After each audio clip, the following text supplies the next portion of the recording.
The subcommittee will come to order. The chair recognizes himself for an opening statement. Closing the digital divide has long been a bipartisan priority for this committee. Under both Republican and Democrat majorities, we've discussed and found ways to ensure that every American has access to high-speed broadband. Today, we have the opportunity to achieve this goal with the $42 billion Broadband Equity Access and Deployment, or BEAD, program. I think members of both parties would agree that BEAD has not gone as we had hoped. After almost 4 years, not a single home has been connected. Some in my party wanted to completely scrap the BEAD program and start over because of how the previous administration ran the program. But that is not my view. And we want to move forward, and we want to move forward as quickly as possible. And my goal is to fix this program so that it can be deployed, so the broadband can be deployed quickly.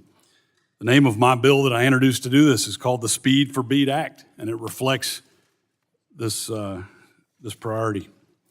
I'm pleased that many of my proposed reforms have been adopted by the Trump administration and that they're working quickly to review and approve state proposals. Still, money alone will not close the digital divide. Burdensome, opaque, and expensive permitting reviews that exist at every level of government continue to prevent or delay deployment. I've heard this from broadband providers across the country. In my home state of North Carolina, one provider has waited over a year for the Department of the Interior to review its application to build on federal land, even though the agency is required to provide a response within 270 days. Another North Carolina provider, their project was delayed because it has to do historic preservation review, despite the fact it's on previously disturbed terrain that likely already had a review. And this is in addition to lengthy state and local application reviews that can include excessive costs unrelated to approving the permit. Unless we streamline the permitting process, all the money we've dedicated to deployment will be tied up in burdensome reviews, resulting in more unnecessary delays, forcing millions of Americans to continue to wait for connectivity. Energy and Commerce Committee Republicans are committed to reforming this process. For the past 3 Congresses, we have introduced a package of bills to address this problem. Each of these bills tackles an obstacle that has either prevented, delayed, or complicated deployment with the goal of instilling certainty, predictability, and savings into this process. For example, my RAPID Act would exempt small cell wireless antennas from burdensome and expensive environmental and historic preservation reviews, as well as reform the tribal notification process to expedite wireless broadband deployment. I look forward to the discussion today to find the best path forward together, Republicans and Democrats. Some of these bills passed the House last Congress with bipartisan support. I hope we can pass those bills as well as the others into law this Congress. Enacting this package will make deploying broadband cheaper, more predictable, and less burdensome, ultimately connecting more Americans. That's the bottom line. I want to acknowledge our partners at the Federal Communications Commission for their work on this issue. Under then Chairman Pai, the FCC used its authorities to remove state and local obstacles for deployment.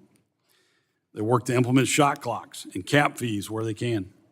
Their work is continuing under Chairman Brendan Carr, as they will seek comment later this month on additional proposals. We are grateful for this work, and through these bills, hope to codify and build on what they have done. I hope that instead of playing the blame game today, we can focus on making sure every American has access to the broadband service that is essential to life in the 21st century.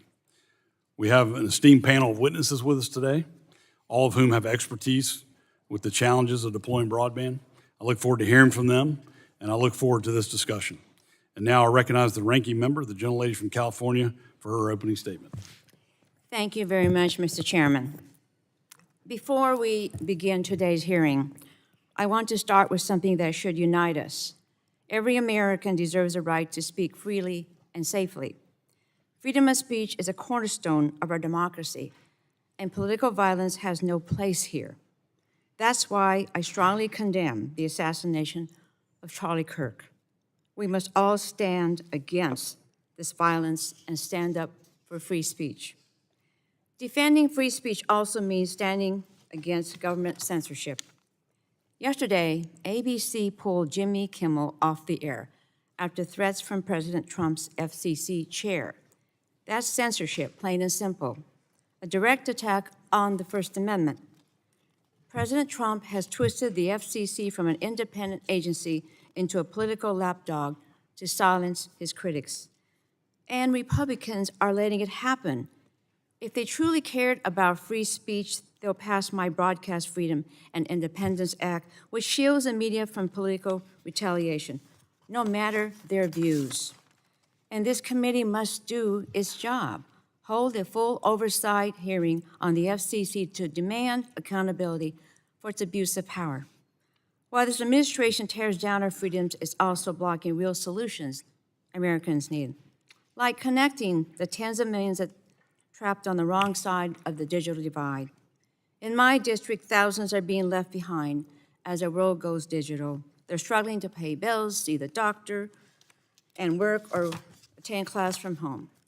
Eliotata Floyd Elementary in Sacramento, where over 95% of students come from low-income households, parents face impossible choices between food and broadband. When they can't afford the internet, their children pay the price in the classroom. They're counting on us to deliver on broadband quickly and responsibly. This hearing could have been our chance for real bipartisan permitting reform, modernizing outdated systems and giving local governments the resources they need. Instead, Republicans are recycling the same broken playbook, offering the same one-sided, cookie-cutter solutions we heard last Congress. Let's be clear. Republicans are checking boxes, not connecting communities. Here's the real problem. Republicans won't address permitting offices are often understaffed and under-resourced. Mandating arbitrary deadlines and rubber stamp approvals doesn't fix that. It bulldozes local expertise and safeguards. Instead, we need federal, state, and local collaboration. Local leaders are on the front lines. Mayors in my district are ready to move heaven and earth to connect their communities. Our job isn't to tie their hands. It's to help them succeed. This doesn't mean the status quo is perfect. We can and should improve permitting predictability and effectiveness, especially at the federal level. That's why I'm co-leading the Digital Applications Act with Congresswoman Kamek. It creates a one-stop online portal to process and track broadband permitting on federal land. That's real streamlining, practical, efficient, respectful of safeguards and local needs. We've succeeded before with bipartisan Dig Once policies and consensus-driven FCC reforms. We should build on that, not tear it down.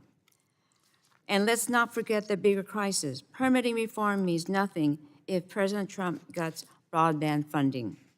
The bipartisan infrastructure law made a historic $65 billion investment in broadband through BEAD and digital equity programs so more people can benefit from internet access.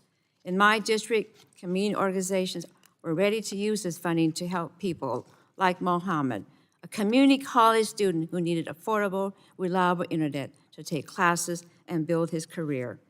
He joined Computer for Kids, a digital navigators program offering tools to engage digitally in the greater Sacramento region. Broadband affordability and digital equity make stories like his possible. But President Trump is freezing broadband funding, undoing states' work, and slashing affordability protections. His changes will cost consumers more while delivering less. At the end of the day, BEAD and digital equity programs are our best shot at closing the digital divide. Without them, permitting reform is just a Band-Aid on a gaping wound. We can't let this administration sabotage the very programs the communities are counting on. I thank our witnesses for being here today, and I look forward to the discussion. With that, I yield back. Thank you, gentlelady. The chairman and ranking member of the full committee are currently on the House floor managing debate. And so I'm going to recognize the vice chairman of the subcommittee, the gentleman from Georgia, to deliver the chairman's opening statement. Thank you.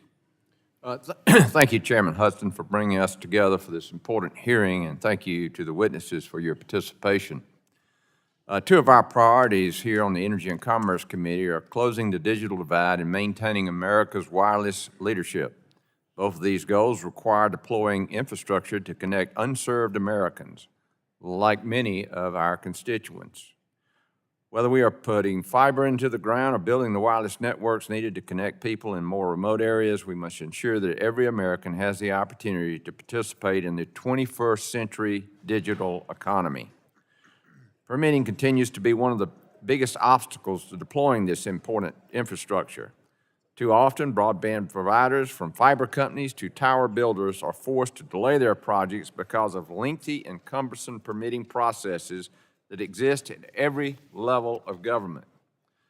Money and time that should be spent on deployment is instead wasted on navigating Byzantine layers of red tape.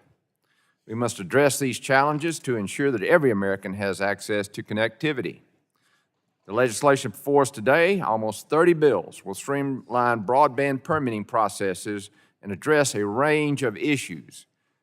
These bills are: implement shot clocks on state and local permitting reviews so providers have certainty on when they can expect decisions on their applications; cap excessive application fees so that money can be spent on construction rather than paperwork and compliance; exempt certain projects from redundant environmental and historic preservation reviews; encourage federal agencies to prioritize broadband applications; and provide transparency into the opaque federal permitting review process. I'm proud of the work the members of this committee have done to advance these proposals. Enacting these bills will help us build the infrastructure needed to close the digital divide and further our technological leadership. And today we take the first step by obtaining expert feedback on the specifics. Thank you again to our witnesses for your participation. I look forward to hearing from you. And with that, Mr. Chairman, I yield back. Thank the gentleman. I'll now recognize the gentlelady from New York in place of the ranking member for 5 minutes for her opening statement. Thank you, Mr. Chairman. This is Ranking Member Pallone's statement, which I'm reading on his behalf. I have to start today by addressing the news of the day. After years of complaining about Jimmy Kimmel's jokes, President Trump was finally successful in having the comedian taken off the air. Now, Trump's censorship campaign has been carried out by Chairman Brendan Carr at the Federal Communications Commission. In fact, this latest Kimmel situation was prompted by an explicit threat that the Chairman Carr made on a right-wing podcast yesterday. The broadcasters that aired Kimmel's show can, and I'm quoting, "do this the easy way or the hard way. Deplatform Kimmel or face the consequences at the FCC. This is unprecedented, outrageous, and above all, dangerous." In the past, members of this subcommittee, both Republican and Democrat, have been among the most vocal in calling out violations of the First Amendment. So I demand today, Mr. Chairman, that we convene an FCC oversight hearing immediately so we can have an opportunity to hold Chairman Carr accountable for the way he has weaponized the FCC against free speech and expression. With that, I will turn to the issue at hand. Fast, reliable, affordable broadband internet is absolutely essential to modern life. It is the engine that powers most of our daily lives, and that's why I'm so disturbed that the Trump administration is refusing to get broadband infrastructure funding out the door. It isn't supposed to be optional.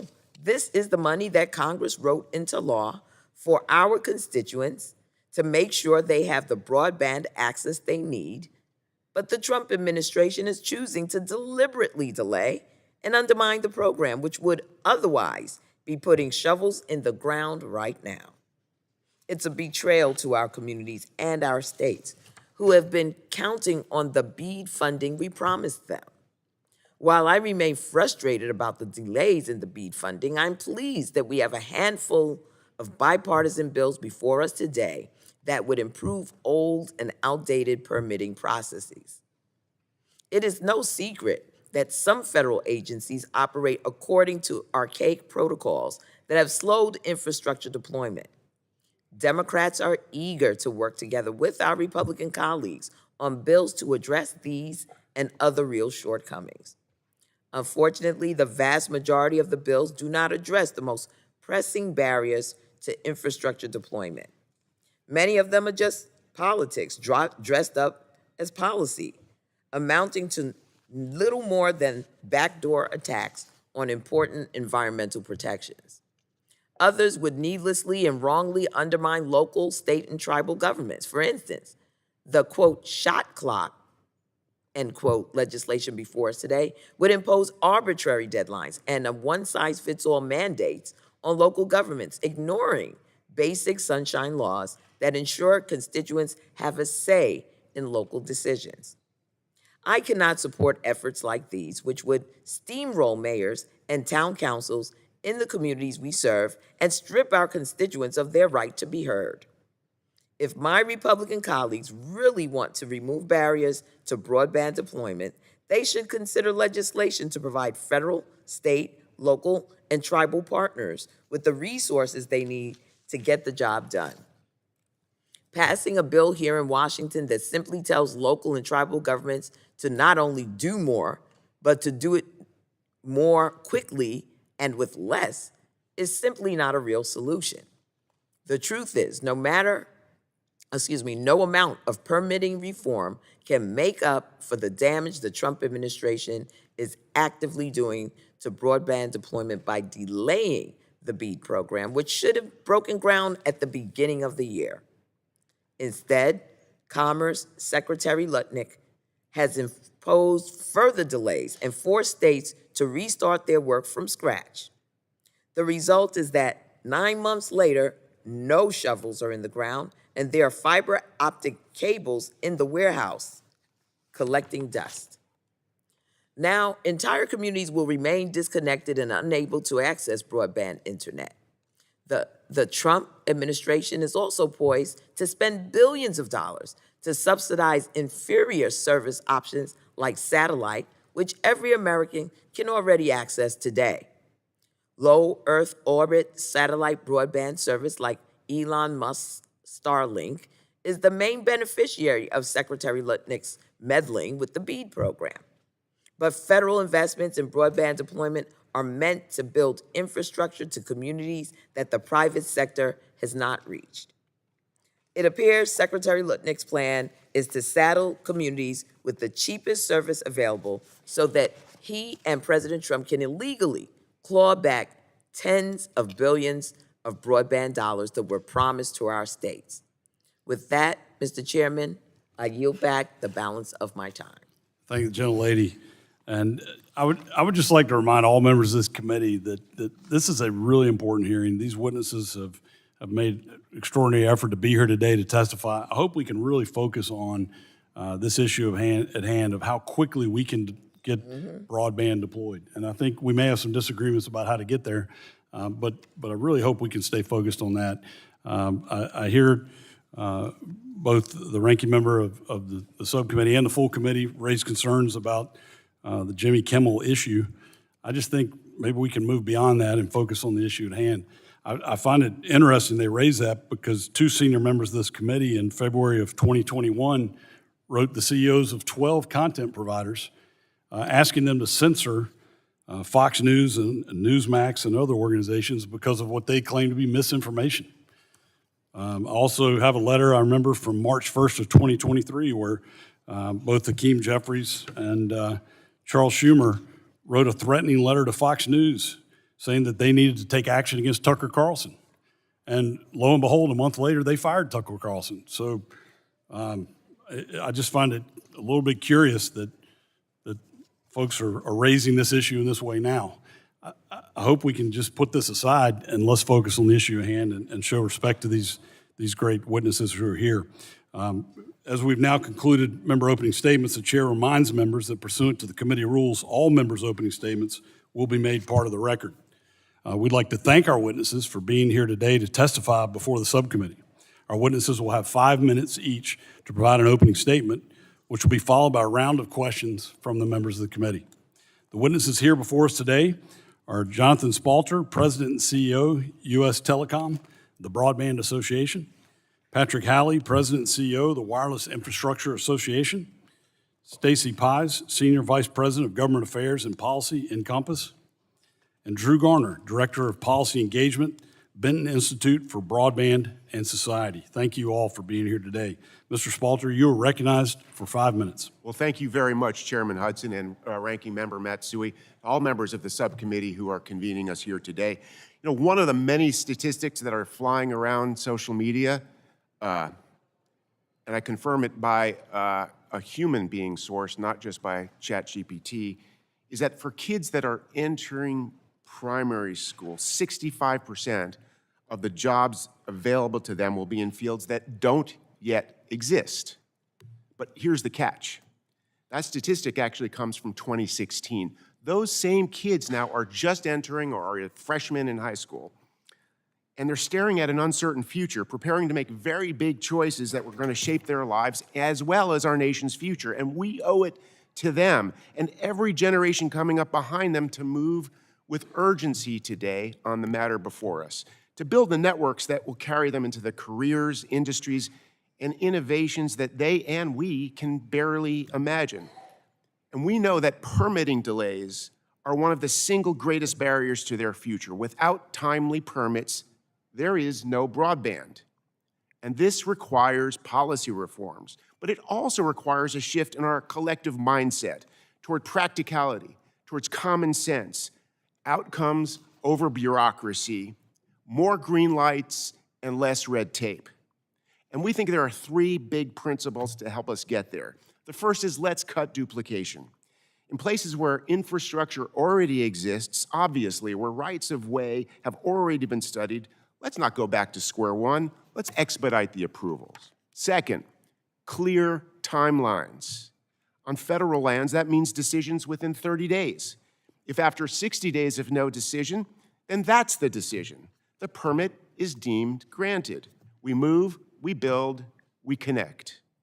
Third is end the gridlock. Where permitting delays are unreasonable or simply unsolvable, there must be rational federal mechanisms to ensure that broadband deployment can keep moving forward. Now, permitting horror stories can be shared around a campfire with a flashlight under your chin, and we've all heard far too many. And I'm happy to share more in my testimony. But what we found is that the problem is rarely rejection. It's delay. Crews are hired, equipment is staged, capital is invested, and then projects vanish into permitting purgatory. And we're not here asking to lower standards.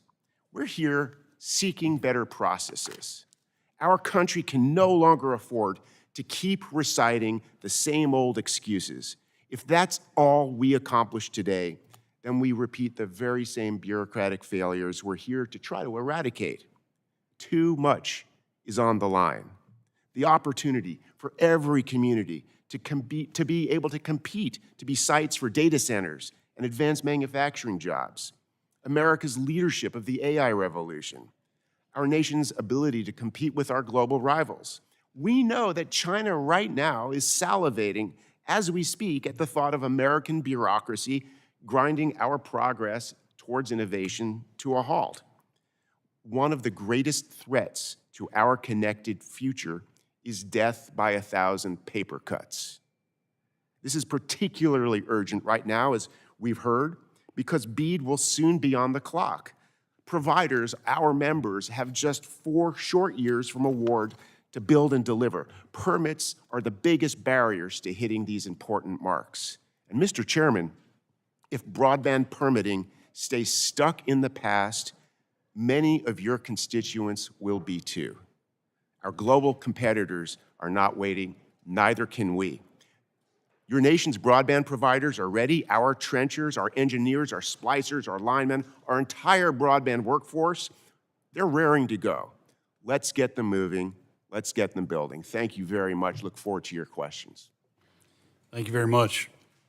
Mr. Halley, you are recognized for 5 minutes for your opening statement. Chairman Hudson, Ranking Member Matsui, and members of the subcommittee, thank you for holding this important and timely hearing.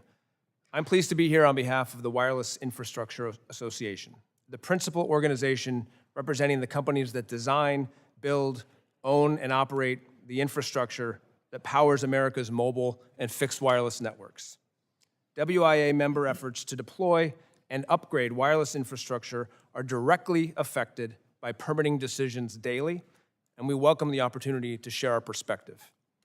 Whether it's from the front seat of your car, your own car, or perhaps an autonomous taxi, inside a stadium, on a manufacturing floor, streaming a movie from the comfort of your couch, or while responding to an emergency, access to wireless communications is essential.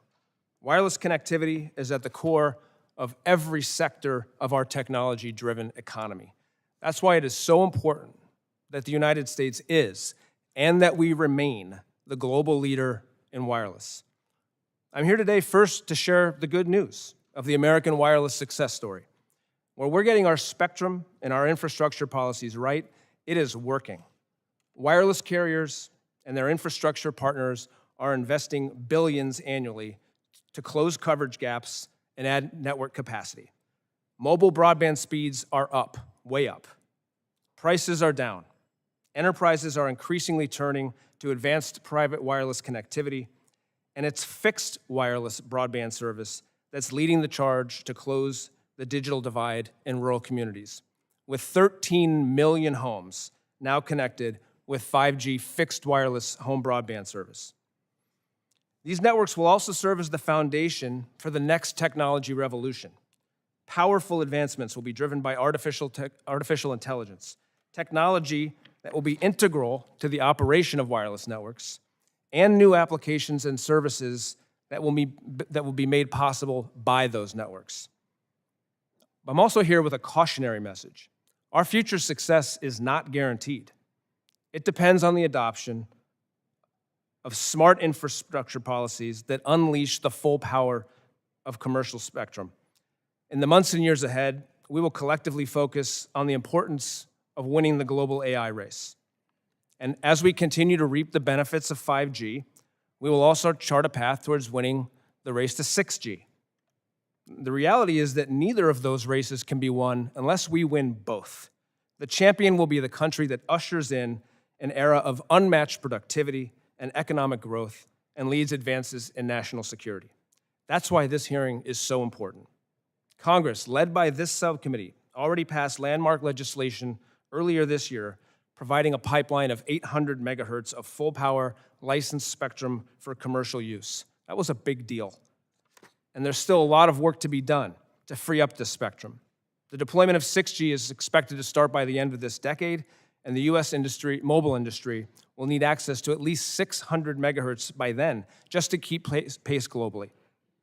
So whether it's a macro tower, a small cell, on a rooftop, inside of a building, the full potential of that spectrum depends on access to wireless infrastructure.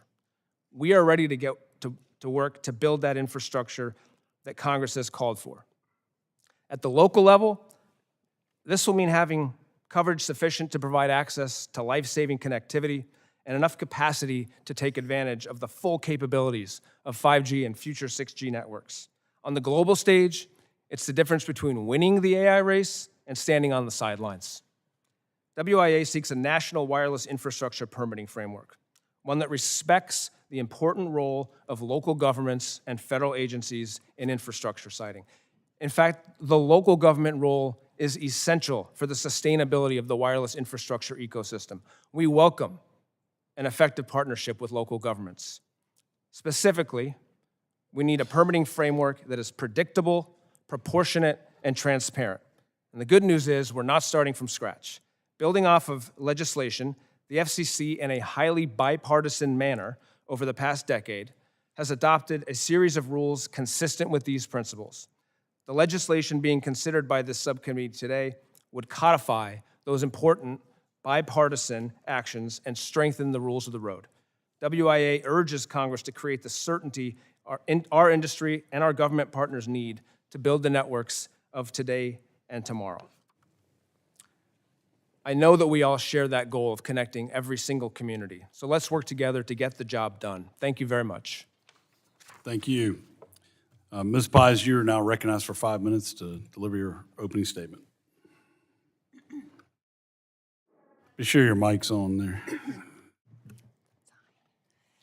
Chairman Hudson, Ranking Member Matsui, and distinguished members of the subcommittee, thank you for the opportunity to testify on behalf of Encompass and our members.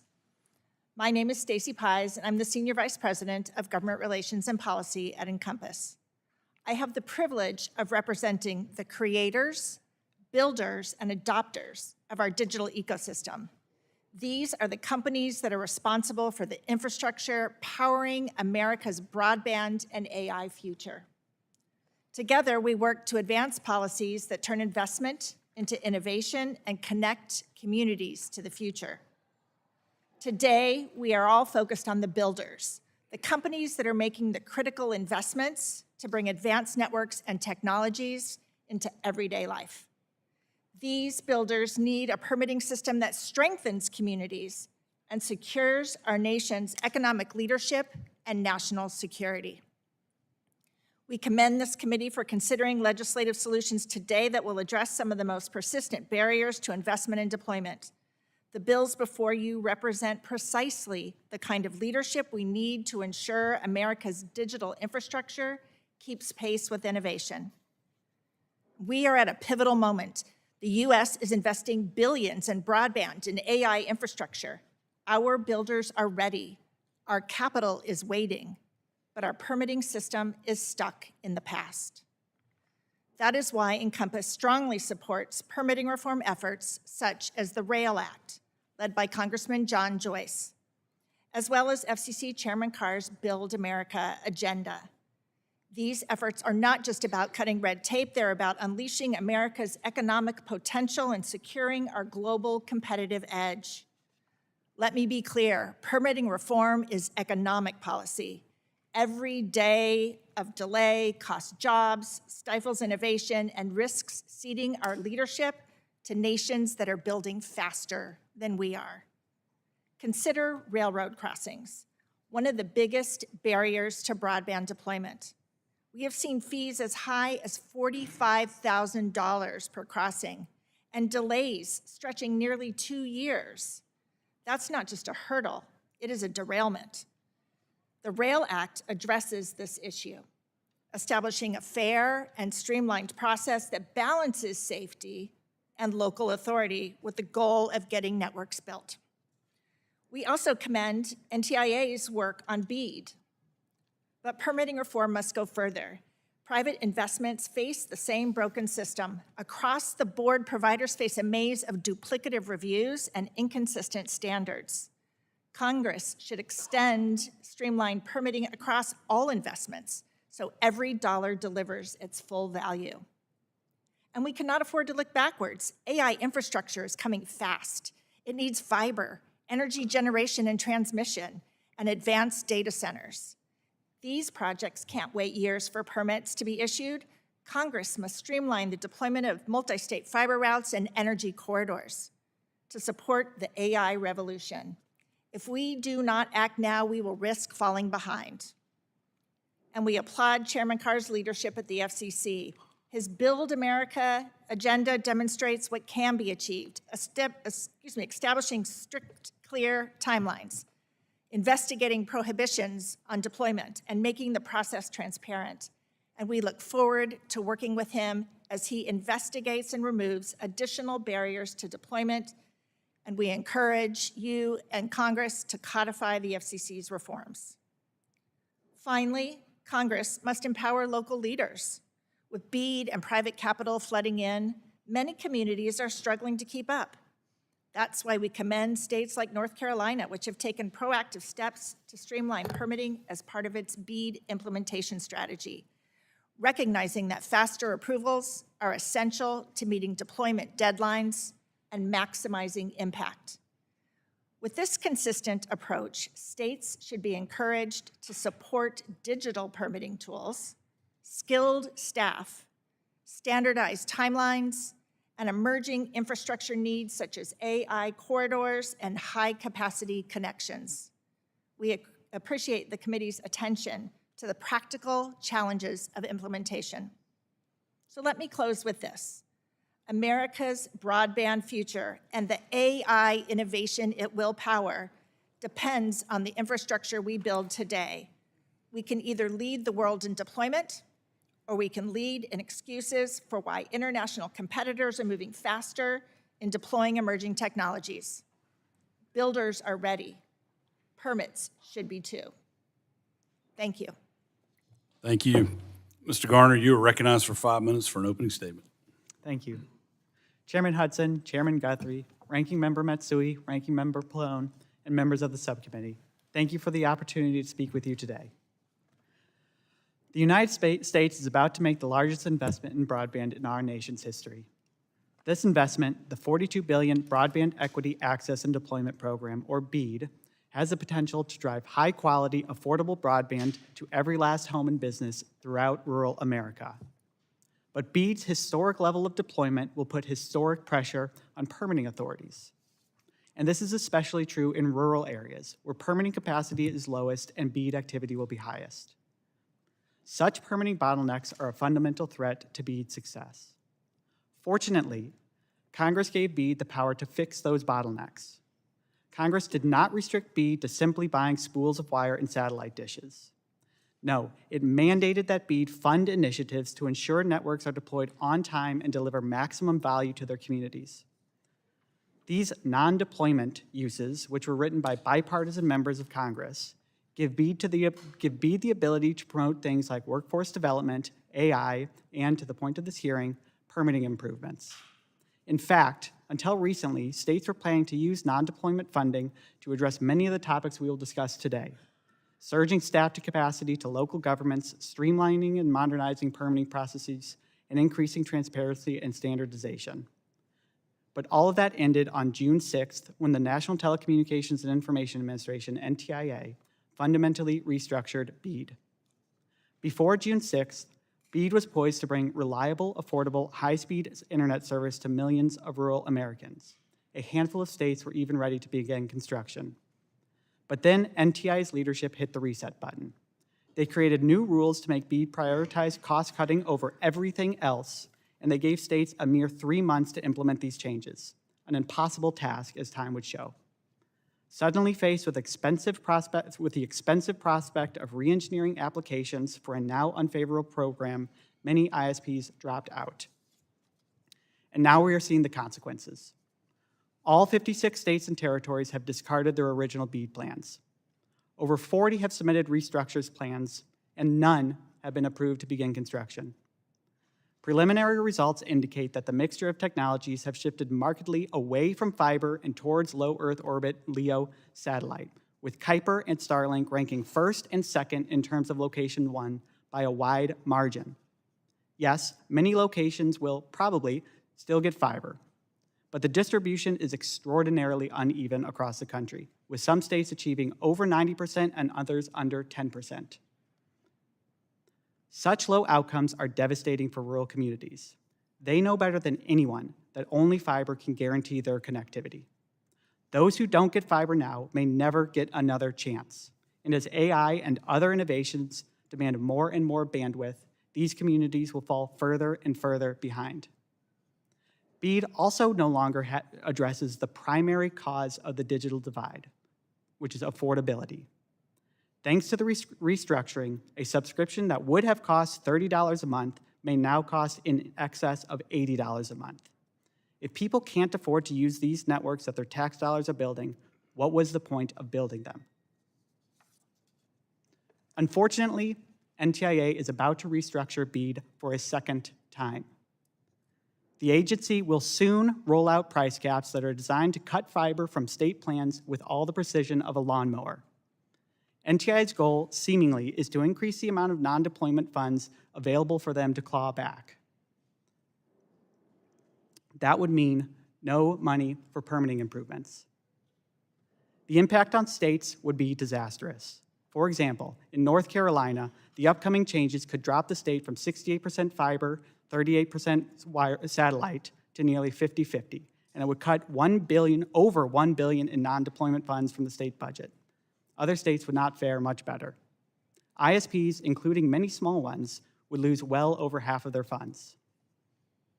NTIA's Chief of Staff recently said that BEAD is a deployment program, not a non-deployment program. That is wrong. It is wrong on the law, and it is wrong on principle. BEAD is a connectivity program, and that is why bipartisan members of Congress designed it to address all aspects of the digital divide. NTIA's misunderstanding of its own program not only threatens billions of dollars in non-deployment funding, it risks connectivity for millions of rural Americans who desperately need it. Thank you, and I look forward to your questions. Thank the gentleman. We'll now begin questioning, and I recognize myself for the first 5 minutes. Mr. Spalter, many of your members are helping close the digital divide. What's the risk of their efforts and programs like BEAD if we don't address permitting delays? It would be catastrophic. We are focused entirely on deployment as efficiently and quickly as possible, but the other side of the coin is we're not going to be able to do that without certainty, clarity, speed, and efficiency in how we're doing permitting reform. We need to move now. The only people that will actually suffer if we don't are your constituents. Thank you for that. Have your members faced more permitting challenges from state and local, at the state and local level, or more at the federal level? We face challenges on both sides, both federally and at the state and local level. We want to be able to deliver fiber broadband as broadly and widely as possible, and we think that there are solution sets that will allow us to do so. We're looking forward to working both with state and local partners, but also to deal with federal land permitting to ensure that we can achieve our goals of a fully connected nation. Thank you. Mr. Halley, the Federal Communications Commission used its authorities to streamline state and local permitting process by implementing shot clocks, capping fees. Have these rules helped expedite infrastructure development? Yes, they've significantly helped expedite infrastructure deployment. The thing I think is really important also to recognize is what the FCC has done over the last decade is implement legislation passed by Congress through the adoption of multiple bipartisan orders at the FCC, and they've done exactly what you've said. They've said, let's treat projects that are modifying an existing structure different than treating a project that is brand new. That's logical, right? It makes sense. It said, let's have fees that are proportionate to the type of project that it is, and that everything about it is a transparent process. And when you do that, you end up with a country that has some of the best wireless networks in the entire world. Why is it necessary for Congress to codify these rules? Only Congress can speak with a voice that creates one strong national law. The FCC adopts rules, and those rules have been extremely helpful. However, like a lot of the things that the FCC does, they are sometimes challenged, right, at the local level. And you end up with, unfortunately, a process where, for the vast majority of us, luckily it is working, and we are deploying wireless connectivity faster than we ever have. But there are still instances where in some communities, those rules aren't followed, and that ends up with litigation. And I think we'd be a lot better off if we spent a lot more time deploying broadband connectivity based on a strong national law that you pass than debating what the rules are in federal courts across the country.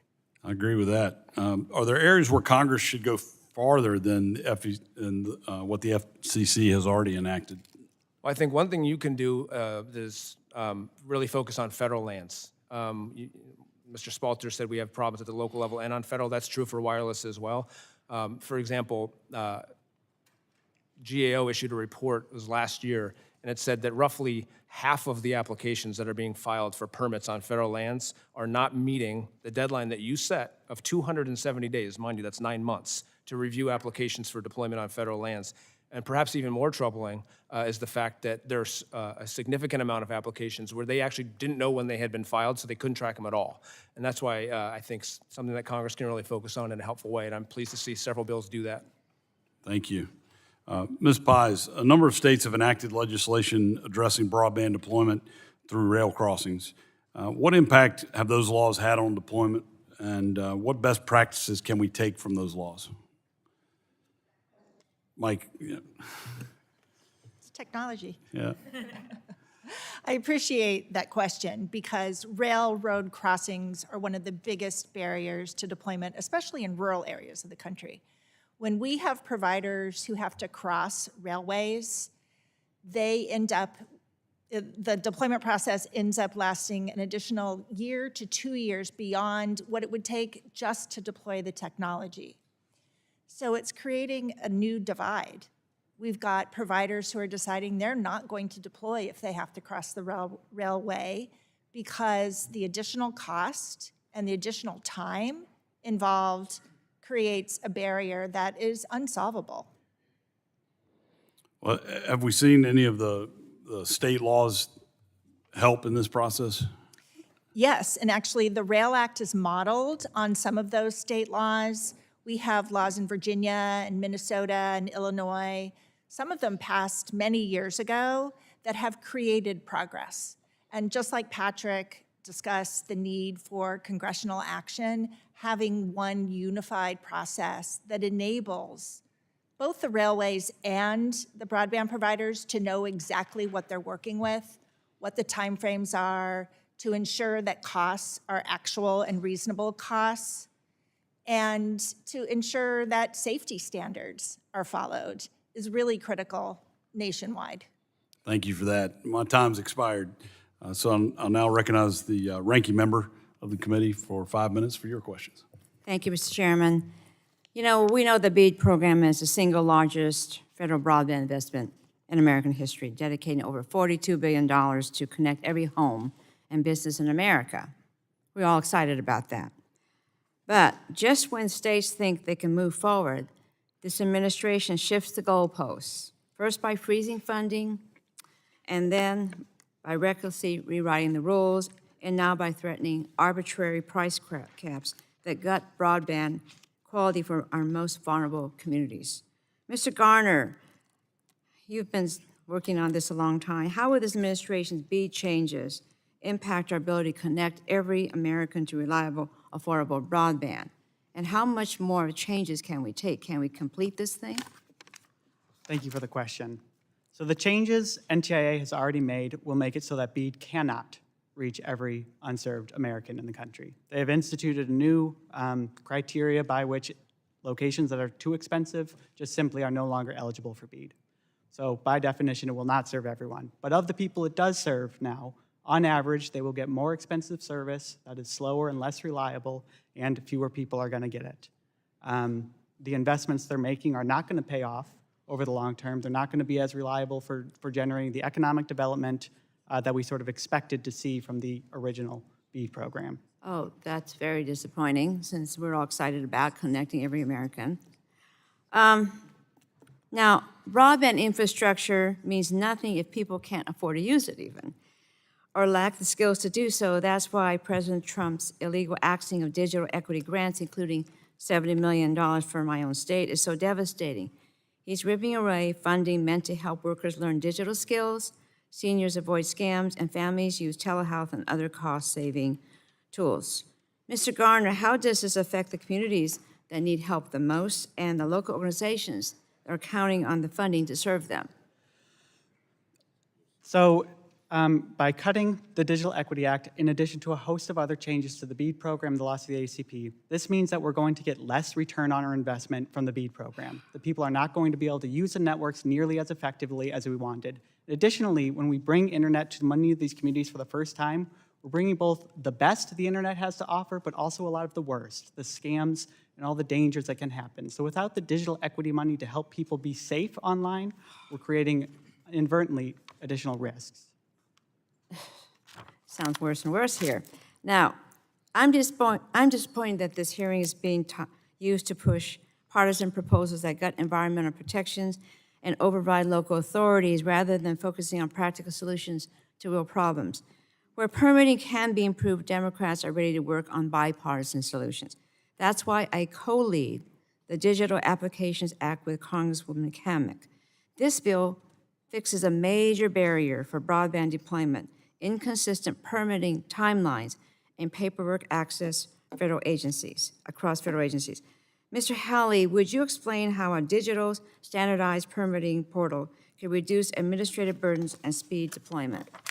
I think we should be focused on digital tools and not focus our energy on paper applications anymore, and that's why your bill is so important. One of the most important things we can do is just make the process as easy as possible for those who are on the receiving end of a lot of permits. And so we're very supportive of your legislation that would require the adoption and use of online portals and digital tools to expedite the process. Okay.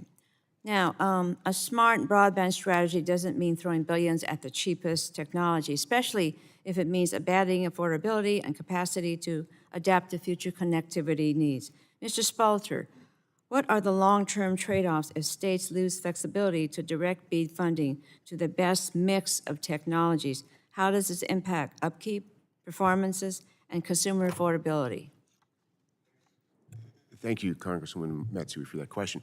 And we are going to continue to work in close coordination with our colleagues at NTIA to ensure that we can actually have the best results, the most positive results for your constituents and all constituents around the country with the BEAD dollars that are going to be deployed. We're also encouraged, Congresswoman, that they have committed to making sure that those dollars are actually sent to the states by the end of the year. We are ready. Our schools are in the fields, in the warehouses. Our linemen, our technicians, our workforce are raring to go, are ready to go. But that's just part of the solution set. We need then to go to do the hard work of ensuring that it will not be persistent problems in delays because of permitting that are going to challenge us from actually getting over the finish line of getting those dollars. Certainly. And I just have to say, though, that I've been very disappointed in the fact that the delays that we have expediting broadband itself is really difficult for me to bear because we were really hopeful about this, so I yield back. Thank the gentlelady. I now recognize the Vice Chair of the Subcommittee, the gentleman from Georgia, for 5 minutes to ask your questions. Thank you, Mr. Chairman, and again, thank the witnesses for being here. You know, my entire tenure in Congress has been a top priority of mine to expand broadband access throughout rural America, and in particular, the rural Georgia and the 12th District of Georgia. It is frustrating, though, that no matter how many billions, and this is typical of so many things, how many billions of dollars we appropriate towards this mission, it remains incomplete. Now, I think we need to correct the record a little bit on some conversation. The Biden-Harris administration had 3 years to run BEAD, and only 3 states submitted final proposals at that time. In the 3 months since the Trump administration reformed BEAD, 36 states have submitted final approvals. I'm also concerned that the fees that some state and local governments charge for processing application and using space in public right-of-ways will only increase the cost of deployment and make it hard to provide service to those who need it. Mr. Spalter and Mr. Haley, could you describe typical application fees associated with building broadband infrastructure at the state and local level? I'd be happy to. We find in many instances that state and local municipalities use access fees for permitting, not necessarily to meet costs, but essentially as a revenue center, as a profit center, as a mechanism to actually accelerate their own revenue needs. We need to make sure that to the extent that we are providing fees for such permits, that they are calibrated to exactly what kind of costs. Is there a lot of variance in what you see in these fees across the country? It is a hodgepodge of fees. They can be extremely excessive in certain circumstances. In Oregon, for example, we find that there are localities that are charging literally hundreds of dollars for fees that should be significantly less. It really depends on the locality. The diversity of mechanisms in which we actually have to apply for those permits is extremely variable. We still are talking about using hard copy and triplicates on non-standard page sizes, in addition to often exorbitant fees that are unmoored from the actual costs that should be associated with fees. We need to be able to address these in a more efficient way, and we're so glad that your work, Congressman Allen, and this committee's work is driving us towards that. Thank you. Mr. Haley? Yeah, on the wireless side, one of the things that the FCC has taken a look at is making sure that fees for applications for co-location on existing infrastructure or new builds are cost-based. And that is a fairness issue, right? And it's about making sure that there are funds being raised to cover the costs that local governments do have, and they do, to administer their programs. But those fees should be directly related to the cost of actually running the program, not just to generate revenue and treating the process as a revenue generation opportunity. And what the FCC has done is it looked at what is the average cost of these fees and has Makes determined sense. what's reasonable. And you see some communities where it's 5, 10x what the Yeah. rest of the local governments are charging, and that's the problem. Right, I understand. Given these fees, I worry that we will not be maximizing the money we've dedicated for broadband deployment. This money needs to go towards building these new networks, not helping local governments. This is especially true for the $42 billion that has been dedicated to the BEAD program. That's why I introduced the BEAD Fee Act, which will improve transparency in the BEAD program, allowing accountability for application fees.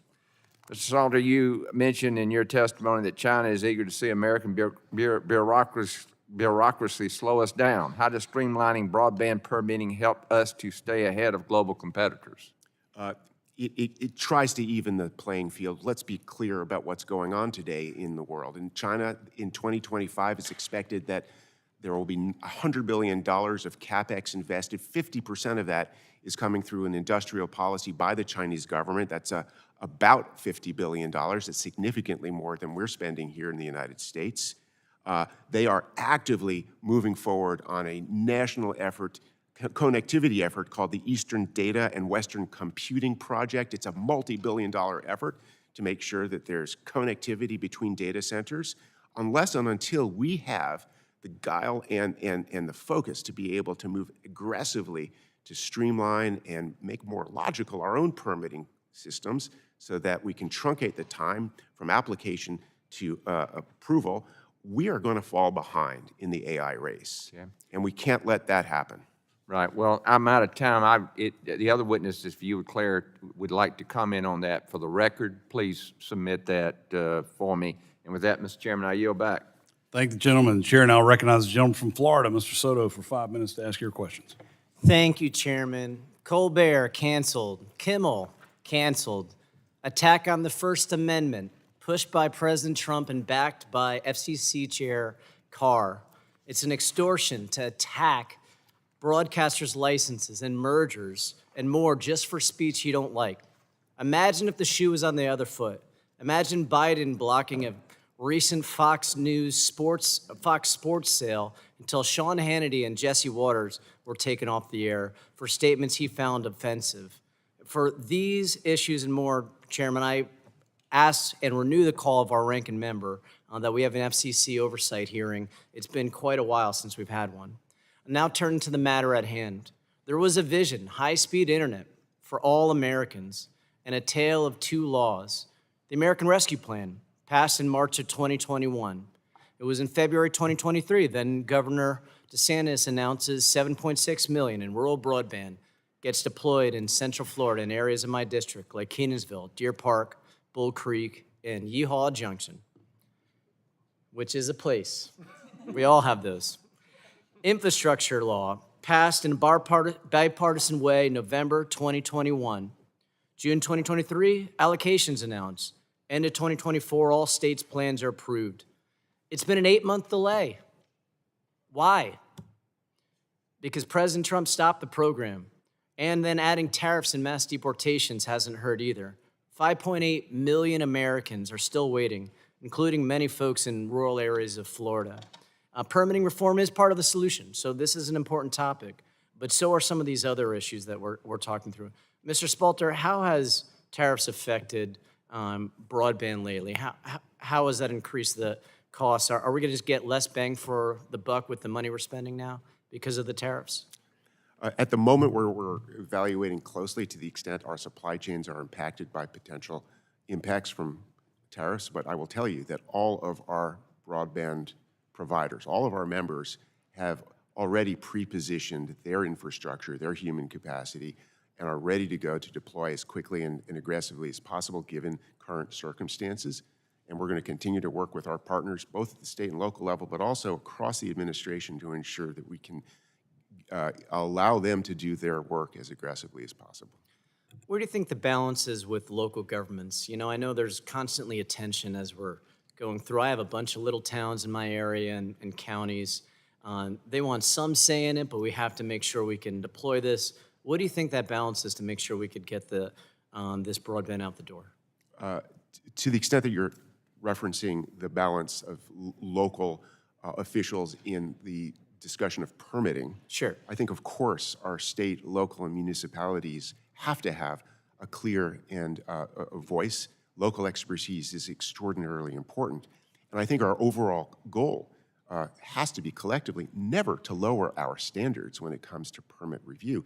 It's simply to see if there are ways that we can create solutions, for example, through the Digital Applications Act, through making sure that we have national baseline standards, deduplication, where previously analyzed, approved, and or existing approvals can lead us to speedier approvals so we don't have to actually endure more costs, not only for members, but for broadband providers, but also for constituents. Thank you. Mr. Hawley, where do you think prime areas are that cellular service can help with high-speed internet? I know there's some effort to be part of that solution. Where do you think the prime areas are in America for those efforts? In terms of the benefits of wireless? Yeah, in terms of providing high-speed internet. Well, I think the wireless connectivity is literally is a central element of pretty much every aspect of our economy right now.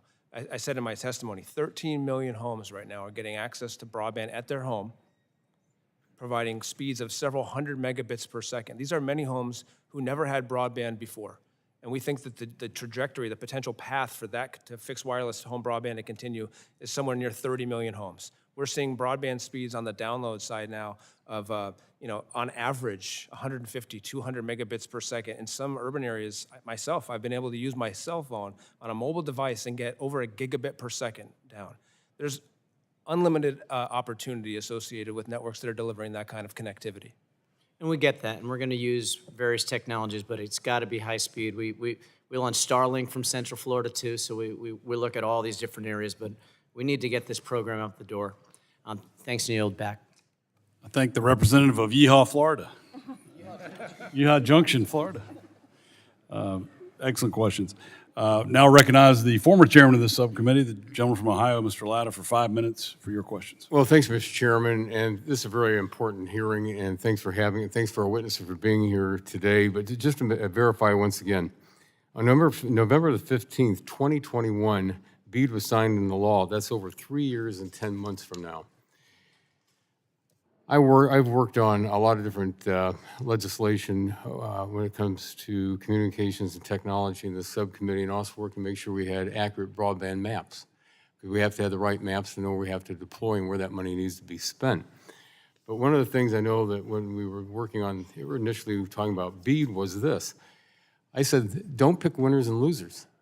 Don't pick winners and losers. The federal government does a terrible job of picking winners and losers. Because I usually say this, when they're going to pick a winner and a loser, we're all going to lose. So I think it's important we remember that what happens when the federal government does things like that. And Mr. Spaulding, if I could just start some questions with you. You spoke of, the permitting delays, the duplication, the timelines. And one of the things I'd like to ask is, what happens to your workforce? When you can't get people out there to start deploying, what's your workforce doing at that time? They can actually be either redundant or literally waiting around for green lights to be able to deploy. And it's not just human capacity, but it's also infrastructure capacity. And that actually it creates costs not only for broadband providers, it has potential job impacts. It also creates challenges in terms of economic productivity for the communities that we're meant to serve. Every day, constituents in your community don't get broadband access creates economic challenges for that household. Well, let me ask this, because you bring up an interesting point. Is $42.8 billion the same worth as it was in November of 2021 as it is today? It is. It sounds like a lot of money, but we know that inflation and everything else, that amount has actually decreased. So costs go up. And so that $42.8 billion is not the same value that we had at that time. So I think especially listening to your testimony, it makes me think about that. Time is money. Mr. Hawley, if I could ask a couple of questions. When you were talking about the delays out there, on the federal government on going across federal lands, that 270 days that they're supposed to be getting something done. If the federal government agencies or departments don't come up and get something done, what are the consequences that they face? Well, I think we have to think about what happens on federal lands, right? We all enjoy our beautiful national parks. People's lives are at risk when they don't have connectivity. Lives get saved when they do have connectivity. I actually just learned yesterday that the GW Parkway and the BW Parkway are on federal lands. I didn't know that, but it sure is important to me that we have good connectivity on the roads that consumers are using as they travel across federal lands. There are workers on federal lands, whether it's energy projects or people who are working at those parks. That connectivity is important. And the other thing is there are a lot of homes that are adjacent to federal lands. And so making sure that we have connectivity and that the federal lands are a part of that solution is really important. I was actually at a meeting earlier this week with a CEO of an executive at a tower company, and he was telling me about the towers they had built on a national park in the middle of the country. And what they're doing now, the park rangers, when people go in to hike to certain parts of the park, they give them a device, and it tracks where they are. It only works because there's cellular connectivity now so that they can see where they are. And instead of having to send a helicopter every single time somebody doesn't come back from that hike, they know exactly where they are. They can go rescue them without having to pay for that helicopter. I said, how long did that take? He goes, it was an 11-year project. Yeah. That's not acceptable. You can see the types of benefits. And that's you not get. acceptable Right. because, again, you brought something else up, and I'll just restate real quick because I know this has happened. During COVID, when costs were going up and people were getting less service in Europe, what we were doing here in the United States from our companies was that we were giving more services out there at a lesser amount. So actually, you all did more because you invested in your networks. Everybody did in the industry. So I think that's important for the future success. And I know in my last 28 seconds, sorry about this, Mr. Chairman, just question about Encompass. When you talk about the delays out there, you get fewer people connected. But what does that do to schools, for telehealth, and businesses out there, and people just want to stay connected with loved ones? And I only got about 8 seconds left. We've heard about the dramatic impact of a lack of connectivity for consumers and for businesses from our other witnesses. I really appreciate the fact that you highlighted schools and rural healthcare, hospitals, because the connectivity in many ways is even more critical. And our funds today, whether they are coming from the federal government or they are private sector investments, which a lot of our companies do not take federal funding, they invest their own money, need to be able to get through the permitting process so that we have school children who are connected, so that we have, I'll brag, my son, who's going to be a doctor in a few years, can participate in telehealth programs. Without the connectivity, those people who are beneficiaries of those programs will not have that. Well, thank you very much, Mr. Chairman. I'm sorry my time overran, and my time has expired, and I will yield back. Thank you very much. I thank the gentleman. The chair now recognizes the gentlelady from New York, Ms. Clark, for 5 minutes to ask your questions. Good afternoon, and thank you, Chairman Hudson. I thank our Chairman Guthrie in absentia, to our ranking member in absentia, and certainly to our ranking member Matsui of this subcommittee for holding this very important hearing. And thank you to our esteemed panel of witnesses for joining us today. Access to reliable, high-speed internet is essential in increasingly digital society. And I'm proud of the work Democrats on this committee have done to bridge the digital divide in America. However, we continue to face obstacles in the deployment of broadband services that could help millions of Americans in underserved areas. This past June, the National Telecommunications and Information Administration restructured the BEAD program, causing more delays in the construction of reliable communications infrastructure. These delays make taxpayers wait longer and settle for less reliable and more costly internet services. This is not the goal of our $42 billion investment in the BEAD program. We want to increase access to high-speed internet, not prevent it.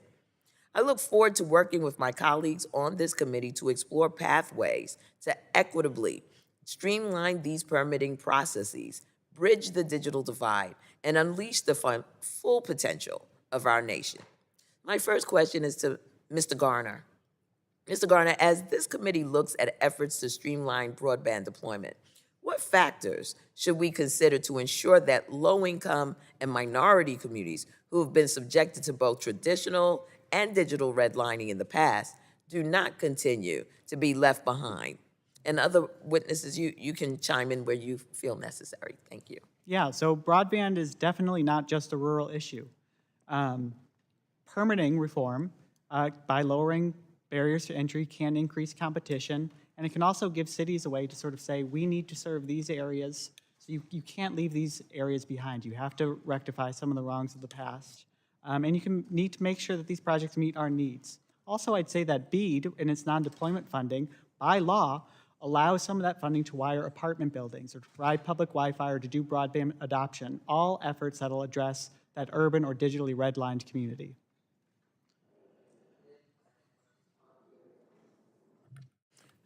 Let me then extend this question to you, Mr. Garner. In your testimony, you stated that NTIA's restructuring requirements are leading to a shift away from fiber. I'd like to dig into that topic a bit more. Can you explain to this committee the negative impacts of shifting away from fiber and how they could perpetuate the digital divide? How that could, excuse me. Yeah, so shifting away from fiber is similar from shifting from paved roads to dirt roads. Dirt roads may be cheaper, but you're gonna do a whole lot less economic development, healthcare. You're not gonna grow a modern economy with dirt roads, and the same is true for fiber.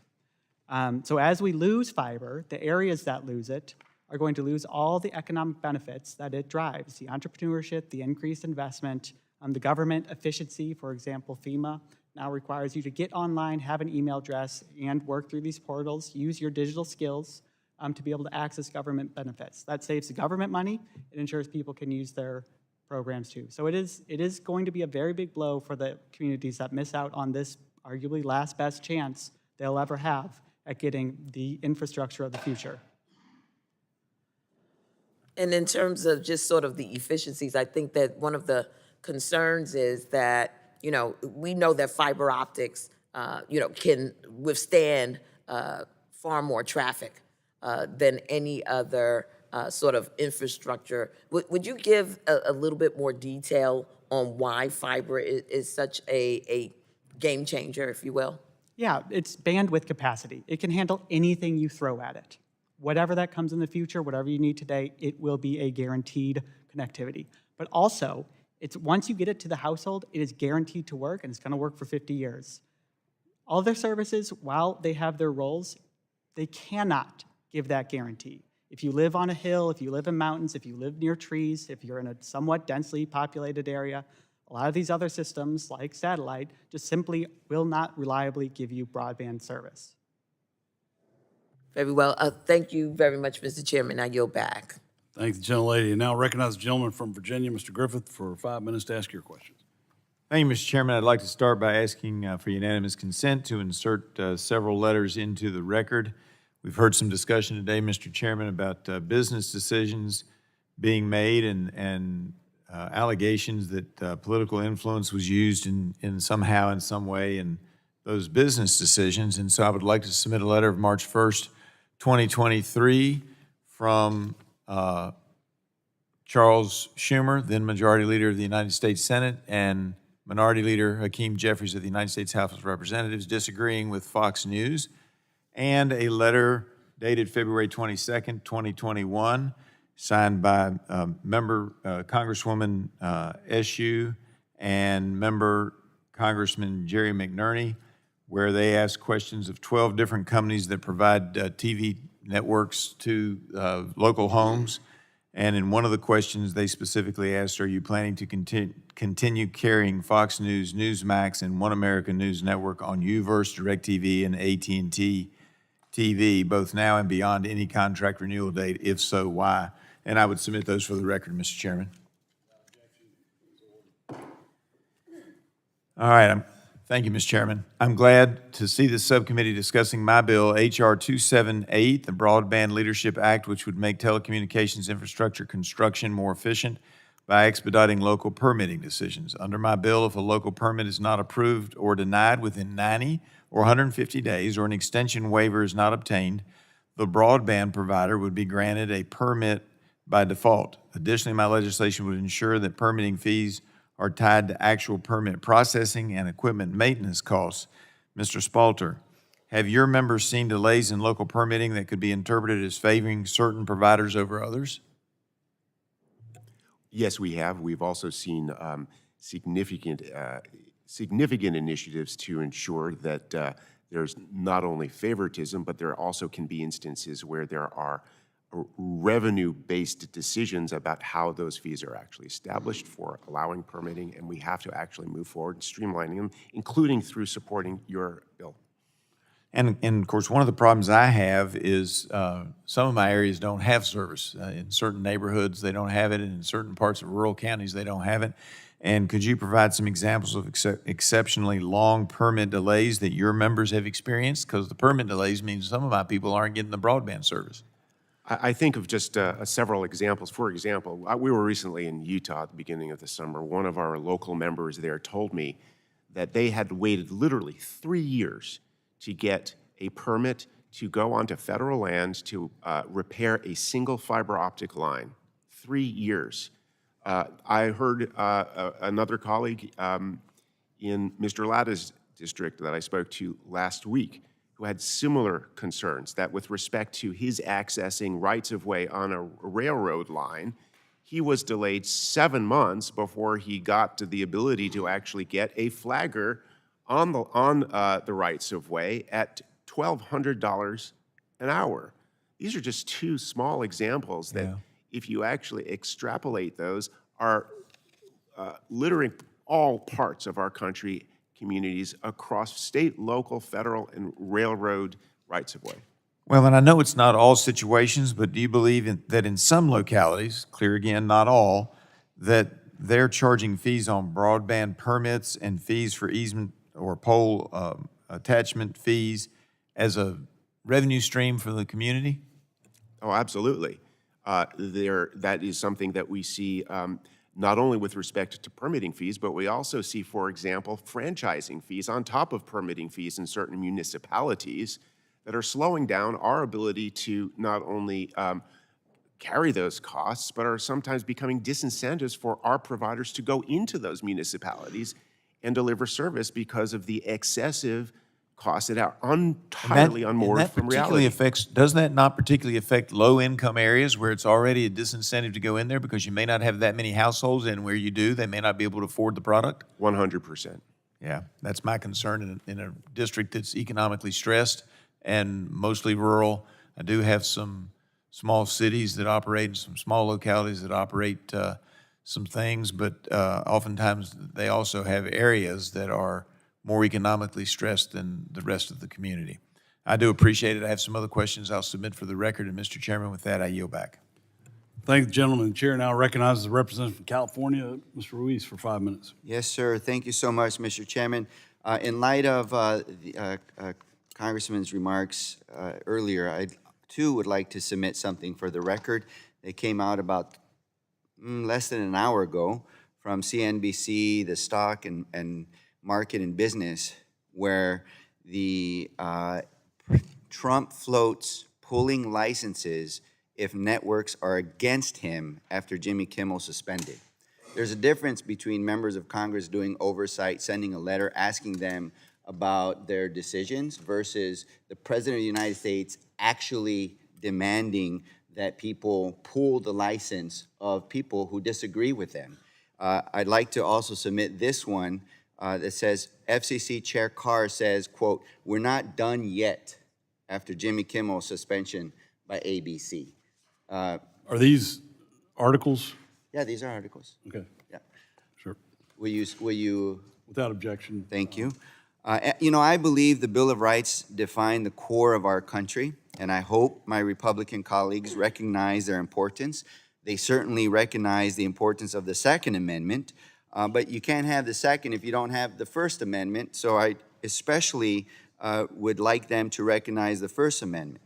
While you may not agree with the content, canceling Jimmy Kimmel Live out of fear of retaliation from a president who quite literally can't take a joke clearly infringes on our First Amendment right to free speech. And I look forward to our upcoming FCC oversight hearing, where I will have the opportunity to question Commissioner Carr about these actions. Okay? Now, changing subjects, we often hear calls for expanding broadband access and streamlining permitting processes. While these goals sound appealing, the real issues are in regions without broadband, like the ones I represent. Oh, and by the way, incentivizing resources where they are needed the most is the definition of equity. So you all right now are having a hearing on equity in wanting to expand broadband access where they're needed the most. So according to the Coachella Valley Economic Partnership, only 5 census tracts in the valley meet the Federal Communication Commission's broadband standard. In Imperial Valley, nearly 30% of residents lack broadband subscriptions, with families traveling long distances for medical care and children falling behind without reliable internet. Similarly, roughly 6% of households in Hemet, 5% in San Jacinto, 7 to 8% in Banning and Beaumont lack reliable broadband, limiting access to education, telehealth, and local business opportunities. The problem is, the Trump administration in January froze these broadband access projects entirely. They froze them. Subsequently, the National Telecommunications and Information Administration issued a policy notice in June that forced states and territories to throw out their BEAD plans, these programs, and start all over. That decision has set us back at least 6 months, and still waiting are students without reliable internet, families lacking telehealth access, and small businesses and farm workers cut off from the digital economy. So, Mr. Gardner, I strongly support the Affordable Connectivity Program, which Republicans let expire, and now they're targeting the BEAD's affordability requirements. With these constant attacks on measures to lower costs, how do we ensure broadband is not just available, but affordable for families living paycheck to paycheck? Thank you for the question. I think one thing to do would be to bring back the ACP, which not only ensures that broadband is affordable to households, it helps attract broadband infrastructure to the low-income communities. Because when you have a guaranteed subsidy for these low-income communities that are harder to serve, you have reliable customers. So it helps to solve the infrastructure problem too. Then you could also fix the affordability components of the BEAD program. We are using public funds to build networks in areas that, by definition, will not see competition. So if we do not give affordability protections on these networks, there's no way to ensure people can afford them. Thank you. Permitting reform should be done, but it must be done right. It should never come at the cost of our communities, our state, local, and tribal partners, or our environment. So these bills before us today bypass tribal processes, forcing resource-strapped tribes to meet strict timelines for approving construction on culturally and historically significant lands. They're basically giving companies blank checks to go in without consent, without permission, onto tribal lands to do their own business. And I think tribes should definitely be at the table at all times. Thank you. I yield back. Thank the gentleman. The chair now recognizes the chairman of the full committee, Mr. Guthrie, for 5 minutes. Thanks, Mr. Chair, and I'm sorry I was in another meeting and didn't have the opportunity to hear your testimony. I'm excited about what we're working on and hopefully getting our broadband permitting reform and things done. So, Mr. Haley, Congress just reauthorized Spectrum Auction Authority after it lapsed for 2 years. Restoring this authority was essential to maintaining our wireless leadership. Why is permitting reform so important now that we've restored this authority? Thank you for the question, Mr. Chairman, and I think it's an important one. I think people think that their smartphone just works by magic, but it's not magic, right? It requires a whole bunch of spectrum, but it also requires infrastructure to put that spectrum to use. So Congress just put forward a pipeline, which was a critically important step, authorizing 800 megahertz of spectrum for full power commercial use. That is going to be what really leads us forward with the advancement of next-generation wireless networks. But that spectrum is not going to be able to be put to use unless we have the infrastructure that's necessary for that spectrum to work. And it's interesting, if you look at the potential spectrum that's being considered, whether it's 2.7 gigahertz or 4 gigahertz or 7 gigahertz, it's the type of spectrum as we get further up on the chart, that kind of spectrum actually is going to require more infrastructure than some of the earlier low-band spectrum that was used. So it makes the conversation we're having today about wireless infrastructure even more important to fully realize the benefits of what Congress did, led by this committee, with that spectrum pipeline. Well, thank you. And I understand that the $42 billion authorized in the Inflation Reduction Act, none was spent over the last 3.5 years because of permitting and regulation and processes. And I think people on all sides of the spectrum here in Congress wants to make sure that we can have a better process, so we're working that. So Ms. Pies, your testimony discusses the importance of broadband deployment to AI, and we focus a lot of that here. As you know, it's a top priority of this committee, and I want to make sure we continue to lead. Do we risk our leadership in AI if we don't reform the broadband permitting process? Thank you, Mr. Guthrie. Absolutely. As we all know, the infrastructure that we're building, that we're referring to today as broadband, is the heartbeat. It is the entire ecosystem that drives AI development. You have to have connectivity to data centers. You have to have connectivity to the energy companies. And it is the same infrastructure that's being built. In addition, Encompass represents all parts of the AI and digital ecosystem. So we have data center providers, we have submarine cable providers, we have energy generation and transmission companies, and we have the broadband providers. And every single type of provider that is deploying infrastructure, whether it's updating existing infrastructure or deploying new infrastructure, needs certain kinds of permits. And the United States runs the risk that we will fall behind adversaries, fall behind China, fall behind other countries. It is not a matter of intellectual property or innovation. We have that here. What we don't have is the permitting process that supports that kind of building. Thanks for saying that. And an example, I'm reading a book now. I'm trying to read everything I can, and there's, I haven't read it yet, but the Abundance Agenda, I think, is another book that's out. I haven't read that. I will. But one that says that it took 3 years and about a third of the price to build a rail line, a high-speed rail, the same length in China from San Francisco to Los Angeles. And we have one that we spent about 3 times the money, many years, and still only a few sections. And so we want that to work. I'm not here saying, though, look at California. I would love to say, boy, we built that in 3. We need to make sure the permitting's right. We don't want to just do what China does. I'm not suggesting that, but that's who we're competing with. I always like to say we're not competing with European regulation. We're competing with Chinese innovation. So we have to do better. So, Mr. Spalter, your testimony includes a number of examples of state and local governments abusing the permitting process, and this highlights a federal preemption standard. Could you give us some examples of that process? Thank you, Chairman Guthrie. We believe that there is a specific and important role for state and local authorities in the permitting process. However, when there are instances where there are impasses in being able to actually get over the finish line on permitting approvals, delays that are not connected to actually reality or operational need, where there simply are intractable impasses and bottlenecks, there has to be a national standard that is available. We are willing to work with you and the municipalities and states in evolving those standards that will allow for the broadband projects to proceed to completion in this country. We've waited long enough.